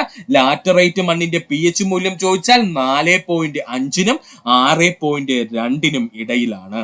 കൂടുതൽ മഴയും ഉയർന്ന താപനിലയുമുള്ള മൺസൂൺ കാലാവസ്ഥയുള്ള പ്രദേശങ്ങളിലാണ് സാധാരണയായി ലാറ്ററൈറ്റ് മണ്ണുകൾ കാണപ്പെടുന്നത്. കൂടുതൽ മഴയും ഉയർന്ന താപനിലയുമുള്ള മൺസൂൺ കാലാവസ്ഥയുള്ള പ്രദേശങ്ങളിലാണ് സാധാരണ ലാറ്ററൈറ്റ് മണ്ണുകൾ കാണപ്പെടുന്നത്. പഠിക്കുക. അതാണ് നമ്മുടെ കേരളത്തിൽ കൂടുതലായിട്ടും ലാറ്ററൈറ്റ് മണ്ണ് കാണപ്പെടുന്നത്. കാരണം എന്താ? നമ്മുടെ കേരളത്തിൽ അനുഭവപ്പെടുന്ന കാലാവസ്ഥ മൺസൂൺ കാലാവസ്ഥയാണ്. അതുകൊണ്ടാണ്. ഒന്നുകൂടി പറയാം സുഹൃത്തുക്കളെ, ശ്രദ്ധിച്ചിരിക്കുക. ആദ്യമായി നമ്മൾ പഠിക്കാൻ പോകുന്നത് കേരളത്തിലെ ലാറ്ററൈറ്റ് മണ്ണിനെ കുറിച്ചാണ്. കേരളത്തിൽ ഏറ്റവും കൂടുതൽ കാണപ്പെടുന്ന മണ്ണിനം ലാറ്ററൈറ്റ് മണ്ണ്. കേരളത്തിന്റെ 65% വ്യാപിച്ചു കിടക്കുന്ന മണ്ണിനം ചോദിച്ചാൽ അത് ലാറ്ററൈറ്റ് മണ്ണാണ്. ചെങ്കൽ മണ്ണ് എന്ന പേരിൽ അറിയപ്പെടുന്നത് ലാറ്ററൈറ്റ് മണ്ണ്. ചെങ്കൽ പാറകൾ അഥവാ ലാറ്ററൈറ്റ് പാറകൾ പൊടിഞ്ഞാണ് ലാറ്ററൈറ്റ് മണ്ണ് രൂപപ്പെടുന്നത്. അമ്ലത കൂടിയ ചെങ്കൽ പാറകൾ കൂടുതൽ അപരദന പ്രക്രിയയ്ക്ക് വിധേയമാകുന്നത് കൊണ്ട് തന്നെ ലാറ്ററൈറ്റ് മണ്ണിന് അമ്ല സ്വഭാവം കൂടുതലായിരിക്കും. ലാറ്ററൈറ്റ് മണ്ണിന്റെ pH മൂല്യം 4.5-നും 6.2-നും ഇടയിലാണ്. ഒന്നുകൂടി എടുത്തു പറയുന്നു. പഠിക്കുക. ലാറ്ററൈറ്റ് മണ്ണിന്റെ pH മൂല്യം 4.5-നും 6.2-നും ഇടയിലാണ്. കൂടുതൽ മഴയും ഉയർന്ന താപനിലയുമുള്ള മൺസൂൺ കാലാവസ്ഥയുള്ള പ്രദേശങ്ങളിലാണ് സാധാരണയായി ലാറ്ററൈറ്റ് മണ്ണുകൾ കാണപ്പെടുന്നത്. പഠിക്കുക. സമുദ്രനിരപ്പിൽ നിന്നും 10 മീറ്റർ മുതൽ 100 മീറ്റർ വരെ ഉയരത്തിലാണ് നമ്മുടെ ലാറ്ററൈറ്റ് മണ്ണുകൾ കാണപ്പെടുന്നത്. ഇമ്പോർട്ടന്റ് പോയിന്റ് ആണ്. പഠിച്ചോളനെ. സമുദ്രനിരപ്പിൽ നിന്നും 10 മീറ്റർ മുതൽ 100 മീറ്റർ വരെ ഉയരത്തിലാണ് നമ്മുടെ ലാറ്ററൈറ്റ് മണ്ണ് കാണപ്പെടുന്നത്. അതുകൊണ്ട് തന്നെ വടക്കൻ കേരളത്തിലെ ഇടനാടുകളിലും കൂടുതലായി കണ്ടുവരുന്ന മണ്ണിനം ലാറ്ററൈറ്റ് മണ്ണാണ്. ഇങ്ങനെ തന്നെ എടുത്ത് ചോദിക്കും. പഠിച്ചോളനെ. വടക്കൻ കേരളത്തിലെ ഇടനാടുകളിൽ കൂടുതലായി കണ്ടുവരുന്ന മണ്ണിനം എന്ന് ചോദിച്ചാൽ അത് ലാറ്ററൈറ്റ് മണ്ണാണ്. ഒന്നുകൂടി പറയാം, ശ്രദ്ധിക്കുക. സമുദ്രനിരപ്പിൽ നിന്നും 10 മീറ്റർ മുതൽ 100 മീറ്റർ വരെ ഉയരത്തിലാണ് ലാറ്ററൈറ്റ് മണ്ണ് സാധാരണഗതിയിൽ കാണപ്പെടുന്നത്. അതുകൊണ്ട് തന്നെ വടക്കൻ കേരളത്തിലെ ഇടനാടുകളിൽ കൂടുതലായി കണ്ടുവരുന്ന മണ്ണിനം ചോദിച്ചാൽ അത് ലാറ്ററൈറ്റ് മണ്ണാണ്. പഠിക്കുക. ലാറ്ററൈറ്റ് കുന്നുകളുടെ സാന്നിധ്യവും ഈ പ്രദേശങ്ങളിൽ കണ്ടുവരുന്നു. പഠിക്കുക. ലാറ്ററൈറ്റ് കുന്നുകളുടെ സാന്നിധ്യവും ഈ പ്രദേശത്തിൽ കണ്ടുവരുന്നു. ഏത് പ്രദേശത്തിലാണ് കണ്ടുവരുന്നത്? വടക്കൻ കേരളത്തിലെ ഇടനാട് പ്രദേശങ്ങളില്. ലാറ്ററൈറ്റ് മണ്ണുകൾ പൊതുവെ ആഴം കുറവായിരിക്കും. ലാറ്ററൈറ്റ് മണ്ണുകൾക്ക് പൊതുവെ ആഴം കുറവായിരിക്കും. പഠിച്ചോളെ. പഠിച്ചോളെ ലാറ്ററൈറ്റ് മണ്ണുകൾക്ക് പൊതുവെ ആഴം കുറവായിരിക്കും. ലാറ്ററൈറ്റ് മണ്ണിൽ ചരലിന്റെ സാന്നിധ്യം മറ്റു മണ്ണുകളെ വെച്ച് നോക്കുമ്പോൾ കൂടുതലായതിനാൽ വിളവൈവിധ്യം പൊതുവെ കുറവാണ്. നമ്മൾ നേരത്തെ ചിത്രത്തിൽ കണ്ടില്ലേ സുഹൃത്തുക്കളെ, ചെറു ചെറു തരികളായിട്ടാണ് അല്ലെ ലാറ്ററൈറ്റ് മണ്ണ് കാണപ്പെടുന്നത്. അപ്പോൾ ലാറ്ററൈറ്റ് മണ്ണിലെ ഇങ്ങനെ ചരലിന്റെ സാന്നിധ്യം കൂടുതലാണ്. അതുകൊണ്ട് തന്നെ മറ്റു മണ്ണിനങ്ങളെ വെച്ച് നോക്കുമ്പോൾ വിളവൈവിധ്യം പൊതുവെ കുറവാണ് ലാറ്ററൈറ്റ് മണ്ണിൽ. അതായത് ഒരുപാട് വിളകളൊന്നും നമുക്ക് ലാറ്ററൈറ്റ് മണ്ണിൽ കൃഷി ചെയ്യാൻ പറ്റില്ല എന്ന് സാരം കേട്ടോ. അപ്പൊ ഒന്നുകൂടി പറയാം സുഹൃത്തുക്കളെ, ശ്രദ്ധിക്കുക. സമുദ്രനിരപ്പിൽ നിന്നും 10 മീറ്റർ മുതൽ 100 മീറ്റർ വരെ ഉയരത്തിലാണ് ഇത്തരം മണ്ണിനങ്ങൾ കാണപ്പെടുന്നത്, അല്ലെങ്കിൽ ലാറ്ററൈറ്റ് മണ്ണ് കാണപ്പെടുന്നത്. അതുകൊണ്ട് തന്നെ വടക്കൻ കേരളത്തിലെ ഇടനാടുകളിൽ കൂടുതലായി കണ്ടുവരുന്ന മണ്ണിനം ചോദിച്ചാൽ അത് ലാറ്ററൈറ്റ് മണ്ണാണ്. ലാറ്ററൈറ്റ് കുന്നുകളുടെ സാന്നിധ്യവും ഈ പ്രദേശത്ത് കണ്ടുവരുന്നു. ലാറ്ററൈറ്റ് മണ്ണുകൾക്ക് പൊതുവെ ആഴം കുറവായിരിക്കും. ലാറ്ററൈറ്റ് മണ്ണിൽ ചരലിന്റെ സാന്നിധ്യം മറ്റു മണ്ണുകളെ അപേക്ഷിച്ച് നോക്കുമ്പോൾ കൂടുതലായതിനാൽ വിളവൈവിധ്യം പൊതുവെ കുറവാണ്. പഠിക്കുക. പൊതുവെ ജലം തങ്ങി നിൽക്കാത്ത മണ്ണിനമാണ് ലാറ്ററൈറ്റ് മണ്ണുകൾ. അതുകൊണ്ട് തന്നെ ശക്തമായ മണ്ണൊലിപ്പിന് വിധേയമാവുന്ന മണ്ണ് എന്ന് ചോദിച്ചാൽ അത് ലാറ്ററൈറ്റ് മണ്ണാണ്. പൊതുവെ ജലം തങ്ങി നിൽക്കാത്ത മണ്ണിനമാണ് ലാറ്ററൈറ്റ് മണ്ണുകൾ എന്ന് പറഞ്ഞു കഴിഞ്ഞാൽ ലാറ്ററൈറ്റ് മണ്ണുകൾക്ക് ജലത്തിന് എന്താണ് ശേഖരിച്ചു വെക്കുവാനുള്ള കഴിവില്ല. അതുകൊണ്ട് തന്നെ എന്താണ് ശക്തമായിട്ട് മണ്ണൊലിപ്പിന് വിധേയമാവുന്ന മണ്ണ് എന്ന് ചോദിച്ചാൽ അത് ലാറ്ററൈറ്റ് മണ്ണാണ്. പഠിക്കുക. നൈട്രജൻ, ഫോസ്ഫറസ്, പൊട്ടാസ്യം എന്നിവ കുറവാണ് ഇത്തരം മണ്ണിൽ. അതായത് ലാറ്ററൈറ്റ് മണ്ണില് നൈട്രജനും ഫോസ്ഫറസും പൊട്ടാസ്യവും കുറവാണ്. അതായത് എന്ന് പറഞ്ഞു കഴിഞ്ഞാൽ സുഹൃത്തുക്കളെ, ഒരു സസ്യം വളരുന്നതിന് ആവശ്യമായ പ്രധാനപ്പെട്ട കണ്ടന്റുകളാണ് ഈ നൈട്രജനും ഫോസ്ഫറസും പൊട്ടാസ്യം എന്ന് പറയുന്നത്. ഇവയെല്ലാം എന്തിൽ കുറവാണ്? നമ്മുടെ ലാറ്ററൈറ്റ് മണ്ണിലെ കുറവാണ്. ജലത്തിന്റെ സാന്നിധ്യം കൂടുമ്പോൾ മൃദുവായ കളിമൺ സ്വഭാവം കാണിക്കുന്ന ലാറ്ററൈറ്റ് മണ്ണുകൾ ഈർപ്പരഹിതമായി കഴിഞ്ഞാൽ പാറ പോലെ ദൃഢമാവുകയും ചെയ്യുന്നു. എന്ന് വെച്ചാല് പാറ പോലെ ഉറയ്ക്കുന്നല്ല കേട്ടോ, പക്ഷെ നല്ല കട്ടിയാണ് കേട്ടോ. നമ്മൾ ശ്രദ്ധിച്ച് നോക്കിയാൽ മതി. ലാറ്ററൈറ്റ് മണ്ണുകൾ കട്ടിയായി കഴിഞ്ഞാൽ നമുക്ക് അവയെ വെട്ടാൻ തന്നെ ഭയങ്കര ബുദ്ധിമുട്ടായിരിക്കും കേട്ടോ. അപ്പോ ജലത്തിന്റെ സാന്നിധ്യം കൂടുമ്പോൾ മൃദുവായ കളിമൺ സ്വഭാവം കാണിക്കുന്ന ലാറ്ററൈറ്റ് മണ്ണിൽ നിന്നും ജലം നഷ്ടപ്പെടുന്ന സമയത്ത് എന്ത് ചെയ്യും? പാറ പോലെ ദൃഢമാവുകയും ചെയ്യുന്നു. ലാറ്ററൈറ്റ് മണ്ണിൽ കൂടുതലായി കൃഷി ചെയ്യുന്ന വിളകളാണ് വാഴ, റബ്ബർ, മരിച്ചീനി, പച്ചക്കറികൾ, ചേന, കുരുമുളക്, പൈനാപ്പിൾ. ഇതിലെ റബ്ബർ ഇമ്പോർട്ടന്റ് ആയിട്ട് അങ്ങ് പഠിച്ചോളെ സുഹൃത്തുക്കളെ. ഒരുപാട് തവണ PSC പ്രീവിയസ് ആയി ചോദിച്ചതാണ്. ലാറ്ററൈറ്റ് മണ്ണിൽ കൂടുതലായി കൃഷി ചെയ്യുന്ന വിളകളിൽ ഓപ്ഷൻ റബ്ബറാണ് കിടന്നത്. പഠിക്കുക. ലാറ്ററൈറ്റ് മണ്ണിൽ കൂടുതലായി കൃഷി ചെയ്യുന്ന വിളകൾ ഏതൊക്കെയാണ്? വാഴ, റബ്ബർ, മരിച്ചീനി, പച്ചക്കറികൾ, ചേന, കുരുമുളക്, പൈനാപ്പിൾ. ഇതിൽ കുരുമുളകും റബ്ബറും ഇമ്പോർട്ടൻസ് ആയിട്ട് സുഹൃത്തുക്കൾ പഠിക്കുക. ഒന്നുകൂടി പറയാം. പൊതുവെ ജലം തങ്ങി നിൽക്കാത്ത മണ്ണിനമാണിവ. അതുകൊണ്ട് തന്നെ ശക്തമായ മണ്ണൊലിപ്പിന് വിധേയമാകുന്നവയാണ് ലാറ്ററൈറ്റ് മണ്ണുകൾ. നൈട്രജൻ, ഫോസ്ഫറസ്, പൊട്ടാസ്യം മുതലായ സസ്യങ്ങൾക്ക് ആവശ്യമായിട്ടുള്ള പ്രധാനപ്പെട്ട മൂലകങ്ങളെല്ലാം കുറവാണ് ആരിലെ? ലാറ്ററൈറ്റ് മണ്ണില്. ജലത്തിന്റെ സാന്നിധ്യം കൂടുമ്പോൾ മൃദുവായി കളിമൺ സ്വഭാവം കാണിക്കുന്ന ലാറ്ററൈറ്റ് മണ്ണുകൾ ഈർപ്പരഹിതമാവുമ്പോൾ അല്ലെങ്കിൽ ജലം നഷ്ടമാവുമ്പോഴേക്കും പാറ പോലെ ദൃഢമാവുകയും ചെയ്യുന്നു. ലാറ്ററൈറ്റ് മണ്ണിൽ കൂടുതലായി കൃഷി ചെയ്യുന്ന വിളകൾ ഏതൊക്കെയാണ്? വാഴ, റബ്ബർ. അണ്ടർലൈൻ ചെയ്ത് അങ്ങ് പഠിച്ചോളുക. റബ്ബർ, മരിച്ചീനി, പച്ചക്കറികള്, ചേന, കുരുമുളക്, പൈനാപ്പിൾ എന്നാണ്. ഇതിലെ റബ്ബറും കുരുമുളകും സുഹൃത്തുക്കൾ ഇമ്പോർട്ടൻസ് കൊടുത്ത് പഠിക്കുക. 63ാമത്തെ ചോദ്യം. ഇന്ത്യയിൽ ഏറ്റവും കൂടുതൽ റബ്ബർ ഉൽപ്പാദിപ്പിക്കുന്ന സംസ്ഥാനം ഏതാണ്? ശരിയായ ഉത്തരം ഓപ്ഷൻ ഡി, നമ്മുടെ സ്വന്തം കേരളമാണ്. ഇന്ത്യയിൽ ഏറ്റവും കൂടുതൽ റബ്ബർ ഉൽപ്പാദിപ്പിക്കുന്ന സംസ്ഥാനം ഏതാ സുഹൃത്തുക്കളെ? കേരളമാണ്. അപ്പോ നമുക്ക് നോക്കാം ഇന്ത്യയിലെ പ്രധാന നാണ്യവിളകളും ഉൽപാദനത്തിൽ മുന്നിൽ നിൽക്കുന്ന സംസ്ഥാനങ്ങളും. ആദ്യമായി പഠിക്കേണ്ടത് തേയില. തേയില ഏറ്റവും കൂടുതൽ ഉൽപ്പാദിപ്പിക്കുന്ന ഇന്ത്യൻ സംസ്ഥാനം ആസാമാണ്. നമ്മുടെ ടീ സ്റ്റേറ്റ് എന്നൊക്കെ അറിയപ്പെടുന്നത് ആരെന്ന് ചോദിച്ചാൽ ആസാമാണ്. അപ്പോ ഇന്ത്യയിൽ ഏറ്റവും കൂടുതൽ തേയില ഉൽപ്പാദിപ്പിക്കുന്ന സംസ്ഥാനം ഏതാ? ആസാമാണ്. 2ാം സ്ഥാനം വെസ്റ്റ് ബംഗാൾ, 3ാം സ്ഥാനം തമിഴ്നാട്, 4ാം സ്ഥാനം കേരളം. പഠിച്ചോളണേ. തേയില ഏറ്റവും കൂടുതൽ ഉൽപ്പാദിപ്പിക്കുന്ന സംസ്ഥാനം ഏതാ? ആസാമാണ്. അതുകൊണ്ട് തന്നെ ഇന്ത്യയുടെ ടീ സ്റ്റേറ്റ് എന്നൊക്കെ അറിയപ്പെടുന്നത് ആരെയാ? ആസാമിനെയാണ്. അതുപോലെ തന്നെ 2ാം സ്ഥാനം ആർക്കാ? വെസ്റ്റ് ബംഗാളിനാണ്. 3ാം സ്ഥാനം തമിഴ്നാടിന്, 4ാം സ്ഥാനം നമ്മുടെ സ്വന്തം കേരളത്തിനാണ്. കാപ്പി ഏറ്റവും കൂടുതൽ ഉൽപ്പാദിപ്പിക്കുന്ന സംസ്ഥാനം കർണാടകയാണ്. കാപ്പി ഏറ്റവും കൂടുതൽ ഉൽപ്പാദിപ്പിക്കുന്ന സംസ്ഥാനം ഏതാ? കർണാടകയാണ്. 2ാം സ്ഥാനം കേരളമാണ്. 3ാം സ്ഥാനം തമിഴ്നാടാണ്. 4ാം സ്ഥാനം ആന്ധ്രാപ്രദേശാണ്. പഠിച്ചോളനെ. കാപ്പി ഏറ്റവും കൂടുതൽ ഉൽപ്പാദിപ്പിക്കുന്ന ഇന്ത്യൻ സംസ്ഥാനം ഏതാ? കർണാടകമാണ്. 2ാം സ്ഥാനം ആരാ? കേരളമാണ്. 3ാം സ്ഥാനം തമിഴ്നാടാണ്. 4ാം സ്ഥാനം ആന്ധ്രാപ്രദേശാണ്. നമ്മുടെ സ്റ്റേജ് 2-നകത്ത് കാപ്പി ഏറ്റവും കൂടുതൽ ഉൽപ്പാദിപ്പിക്കുന്ന 2ാമത്തെ സംസ്ഥാനം എന്ന് പറഞ്ഞിട്ട് കേരളം ഉത്തരമായിട്ട് നൽകിയിരുന്നു. അതുകൊണ്ട് ഈ ഒരു ഭാഗത്ത് നിന്ന് നമ്മുടെ സ്റ്റേജ് 4ലേക്ക് ഉറപ്പായിട്ട് നിങ്ങൾക്ക് ഒരു ചോദ്യം പ്രതീക്ഷിക്കാം. റബ്ബർ ഏറ്റവും കൂടുതൽ ഉൽപ്പാദിപ്പിക്കുന്ന ഇന്ത്യൻ സംസ്ഥാനം നമ്മുടെ സ്വന്തം കേരളമാണ്. റബ്ബർ ഏറ്റവും കൂടുതൽ ഉൽപ്പാദിപ്പിക്കുന്ന ഇന്ത്യൻ സംസ്ഥാനം ഏതാ? കേരളമാണ്. 2ാം സ്ഥാനം ത്രിപുരയാണ്. 3ാം സ്ഥാനം കർണാടകയാണ്. 4ാം സ്ഥാനം ആസാമാണ്. പഠിച്ചോളനെ, റബ്ബർ ഏറ്റവും കൂടുതൽ ഉൽപ്പാദിപ്പിക്കുന്ന ഇന്ത്യൻ സംസ്ഥാനം കേരളമാണ്. 2ാം സ്ഥാനം ത്രിപുരയാണ്. 3ാം സ്ഥാനം കർണാടകയാണ്. 4ാം സ്ഥാനം ആസാമാണ്. പഠിക്കുക. കൊക്കോ ഏറ്റവും കൂടുതൽ ഉൽപ്പാദിപ്പിക്കുന്ന സംസ്ഥാനം ആന്ധ്രാപ്രദേശാണ്. കൊക്കോ ഏറ്റവും കൂടുതൽ ഉൽപ്പാദിപ്പിക്കുന്ന ഇന്ത്യൻ സംസ്ഥാനം ഏതാ? ആന്ധ്രാപ്രദേശാണ്. 2ാം സ്ഥാനം കേരളമാണ്. 3ാം സ്ഥാനം കർണാടകയാണ്. 4ാം സ്ഥാനം തമിഴ്നാടാണ്. പഠിച്ചോളനെ, കൊക്കോ ഏറ്റവും കൂടുതൽ ഉൽപ്പാദിപ്പിക്കുന്ന സംസ്ഥാനം ഏതാ? ആന്ധ്രാപ്രദേശാണ്. 2ാം സ്ഥാനം ആർക്കാ? കേരളത്തിനാണ്. 3ാം സ്ഥാനം കർണാടക. 4ാം സ്ഥാനം തമിഴ്നാടിനാണ്. കരിമ്പ് ഏറ്റവും കൂടുതൽ ഉൽപ്പാദിപ്പിക്കുന്ന ഇന്ത്യൻ സംസ്ഥാനം ഉത്തർപ്രദേശാണ്. കരിമ്പ് ഏറ്റവും കൂടുതൽ ഉൽപ്പാദിപ്പിക്കുന്ന ഇന്ത്യൻ സംസ്ഥാനം ഏതാ? ഉത്തർപ്രദേശാണ്. 2ാം സ്ഥാനം മഹാരാഷ്ട്രയ്ക്കാണ്. 3ാം സ്ഥാനം കർണാടകയ്ക്കാണ്. 4ാം സ്ഥാനം തമിഴ്നാടിനാണ്. നമ്മുടെ സ്റ്റേജ് 2-ലും ഇതുപോലൊരു ക്വസ്റ്റ്യൻ ഉണ്ടായിരുന്നു, അതുകൊണ്ട് പഠിക്കുക. കരിമ്പ് ഏറ്റവും കൂടുതൽ ഉൽപ്പാദിപ്പിക്കുന്ന ഇന്ത്യൻ സംസ്ഥാനം ഏതാ? ഉത്തർപ്രദേശ്. 2ാം സ്ഥാനം ആർക്കാ? മഹാരാഷ്ട്രയ്ക്ക്. 3ാം സ്ഥാനം ആർക്കാ? കർണാടകയ്ക്ക്. 4ാം സ്ഥാനം തമിഴ്നാടിനാണ്. പഠിക്കുക.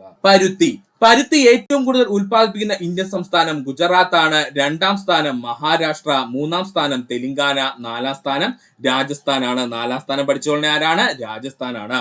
അപ്പോ പരുത്തി ഏറ്റവും കൂടുതൽ ഉൽപ്പാദിപ്പിക്കുന്ന ഇന്ത്യൻ സംസ്ഥാനം ഏതാ? ഗുജറാത്ത് ആണ്. 2ാം സ്ഥാനം മഹാരാഷ്ട്രയാണ്. 3ാം സ്ഥാനം തെലങ്കാനയാണ്. 4ാം സ്ഥാനം രാജസ്ഥാനാണ്. ചണം ഏറ്റവും കൂടുതൽ ഉൽപ്പാദിപ്പിക്കുന്ന ഇന്ത്യൻ സംസ്ഥാനം പശ്ചിമ ബംഗാളാണ്. ചണം ഏറ്റവും കൂടുതൽ ഉൽപ്പാദിപ്പിക്കുന്ന ഇന്ത്യൻ സംസ്ഥാനം ഏതാ? പശ്ചിമ ബംഗാളാണ്. 2ാം സ്ഥാനം ആസാമാണ്. 3ാം സ്ഥാനം ബീഹാർ ആണ്. 4ാം സ്ഥാനം മേഘാലയാണ്. ചണം ഏറ്റവും കൂടുതൽ ഉൽപ്പാദിപ്പിക്കുന്ന ഇന്ത്യൻ സംസ്ഥാനം പശ്ചിമ ബംഗാളാണ്.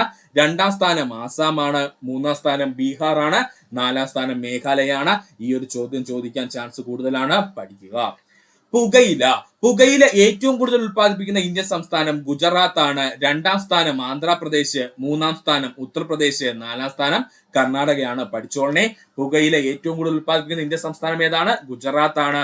2ാം സ്ഥാനം ആന്ധ്രാപ്രദേശ് ആണ്. 3ാം സ്ഥാനം ഉത്തർപ്രദേശ് ആണ്. 4ാം സ്ഥാനം കർണാടകയാണ്. എണ്ണക്കുരുക്കൾ ഏറ്റവും കൂടുതൽ ഉൽപ്പാദിപ്പിക്കുന്ന ഇന്ത്യൻ സംസ്ഥാനം ഹരിയാനയാണ്. 2ാം സ്ഥാനം മധ്യപ്രദേശാണ്. 3ാം സ്ഥാനം ഉത്തർപ്രദേശാണ്. 4ാം സ്ഥാനം പശ്ചിമ ബംഗാളാണ്. എണ്ണക്കുരുക്കൾ ഏറ്റവും കൂടുതൽ ഉൽപ്പാദിപ്പിക്കുന്ന ഇന്ത്യൻ സംസ്ഥാനം ഏതാ? ഹരിയാനയാണ്. 2ാം സ്ഥാനം മധ്യപ്രദേശാണ്. 3ാം സ്ഥാനം ഉത്തർപ്രദേശാണ്. 4ാം സ്ഥാനം പശ്ചിമ ബംഗാളാണ്. പഠിക്കുക. 64ാമത്തെ ചോദ്യം, ഇന്ത്യയിൽ ഏറ്റവും വലിയ സ്വകാര്യ മേഖല ഇരുമ്പുരുക്ക് വ്യവസായശാല ഏതെന്നാണ്? ഉത്തരം ഓപ്ഷൻ ബി, ടാറ്റ ഇരുമ്പുരുക്ക് കമ്പനി ജംഷഡ്പൂർ ആണ്. പഠിച്ചോളനെ, ഇന്ത്യയിലെ ഏറ്റവും വലിയ സ്വകാര്യ മേഖല ഇരുമ്പുരുക്ക് വ്യവസായശാല എന്നറിയപ്പെടുന്നത് ഏതാ? ടാറ്റ ഇരുമ്പുരുക്ക് കമ്പനി സ്ഥിതി ചെയ്യുന്നത് എവിടെയാ? ജംഷഡ്പൂരിലാണ്. നമുക്ക് നോക്കാം ഇരുമ്പുരുക്ക് ശാലകളും സ്ഥിതി ചെയ്യുന്ന സ്ഥലവും സവിശേഷതയും. നമ്മുടെ ടെക്സ്റ്റ് ബുക്കിൽ ഉള്ളതാണ്, അതുപോലെ നമ്മൾ കോപ്പി പേസ്റ്റ് ചെയ്തിരിക്കുകയാണ്. അതുകൊണ്ട് സുഹൃത്തുക്കൾ വ്യക്തമായിട്ട് ഈ ഭാഗം പഠിക്കണം. ഇവിടെ നിന്നാണ് കൂടുതൽ ചോദ്യങ്ങൾ വരുന്നത്. നമുക്ക് നോക്കാം. ടാറ്റ ഇരുമ്പുരുക്ക് ശാല അഥവാ ടിസ്കോ എന്നറിയപ്പെടുന്നു. 1907 ഇത് രൂപീകരിച്ചത്. ടാറ്റ ഇരുമ്പുരുക്ക് ശാലയെ ടിസ്കോ എന്ന പേരിൽ അറിയപ്പെടുന്നു. ഇത് രൂപീകൃതമായ വർഷം 1907.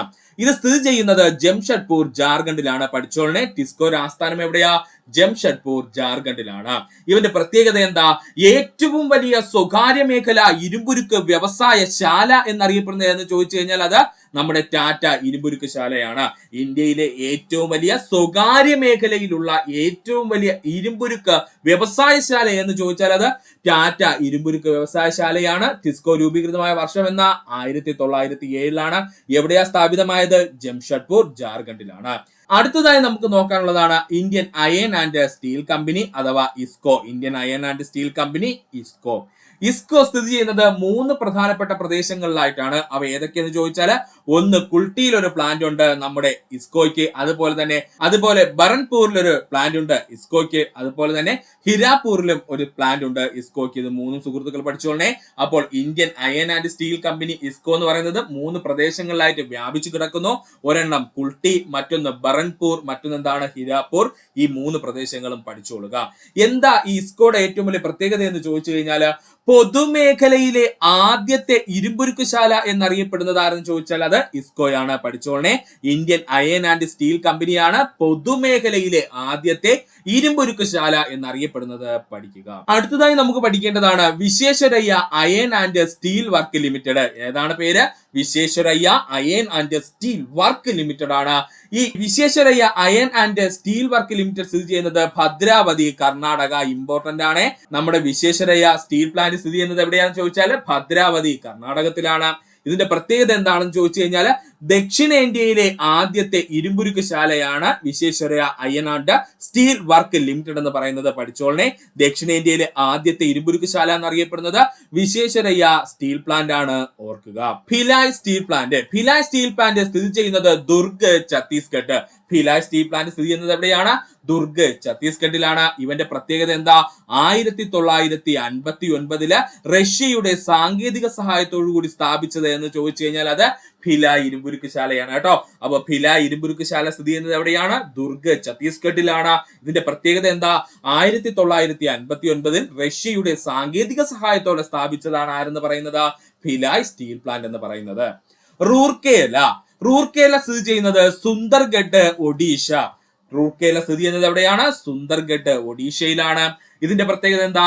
1959 ജർമ്മനിയുടെ സാങ്കേതിക സഹായത്തോടുകൂടി ആരംഭിച്ചതാണ് ആര്? റൂർക്കേല എന്ന് പറയുന്നത്. പഠിച്ചോളനെ, റൂർക്കേല സ്റ്റീൽ പ്ലാന്റ് സ്ഥിതി ചെയ്യുന്നത് എവിടെയാണ്? സുന്ദർഗഡ്, ഒഡീഷയിലാണ്. ഇവന്റെ പ്രത്യേകത എന്താ? 1959 ജർമ്മനിയുടെ സാങ്കേതിക സഹായത്തോടു കൂടി ആരംഭിച്ചതാണ് റൂർക്കേല ഇരുമ്പുരുക്കുശാല. പഠിക്കുക. അടുത്തതാണ് ദുർഗാപൂർ. ദുർഗാപൂർ ഇരുമ്പുരുക്കുശാല സ്ഥിതി ചെയ്യുന്നത് ദുർഗാപൂർ, പശ്ചിമ ബംഗാൾ തന്നെയാണ്. ദുർഗാപൂർ ഇരുമ്പുരുക്കുശാല സ്ഥിതി ചെയ്യുന്നത് ദുർഗാപൂർ, പശ്ചിമ ബംഗാൾ തന്നെയാണ്. ഇവന്റെ പ്രത്യേകത എന്താ? 1962 UK സാങ്കേതിക സഹായത്തോടെ പ്രവർത്തനം ആരംഭിച്ചു. 1962 UK സാങ്കേതിക സഹായത്തോടെ പ്രവർത്തനം ആരംഭിച്ച ഇരുമ്പുരുക്കുശാലയാണ് ആരെന്ന് പറയുന്നത്? ദുർഗാപൂർ എന്ന് പറയുന്നത്. ദുർഗാപൂർ സ്ഥിതി ചെയ്യുന്നത് എവിടെയാ? ദുർഗാപൂർ എന്ന പ്രദേശത്ത് തന്നെയാണ്, പശ്ചിമ ബംഗാളിന്റെ ഭാഗമായിട്ട്.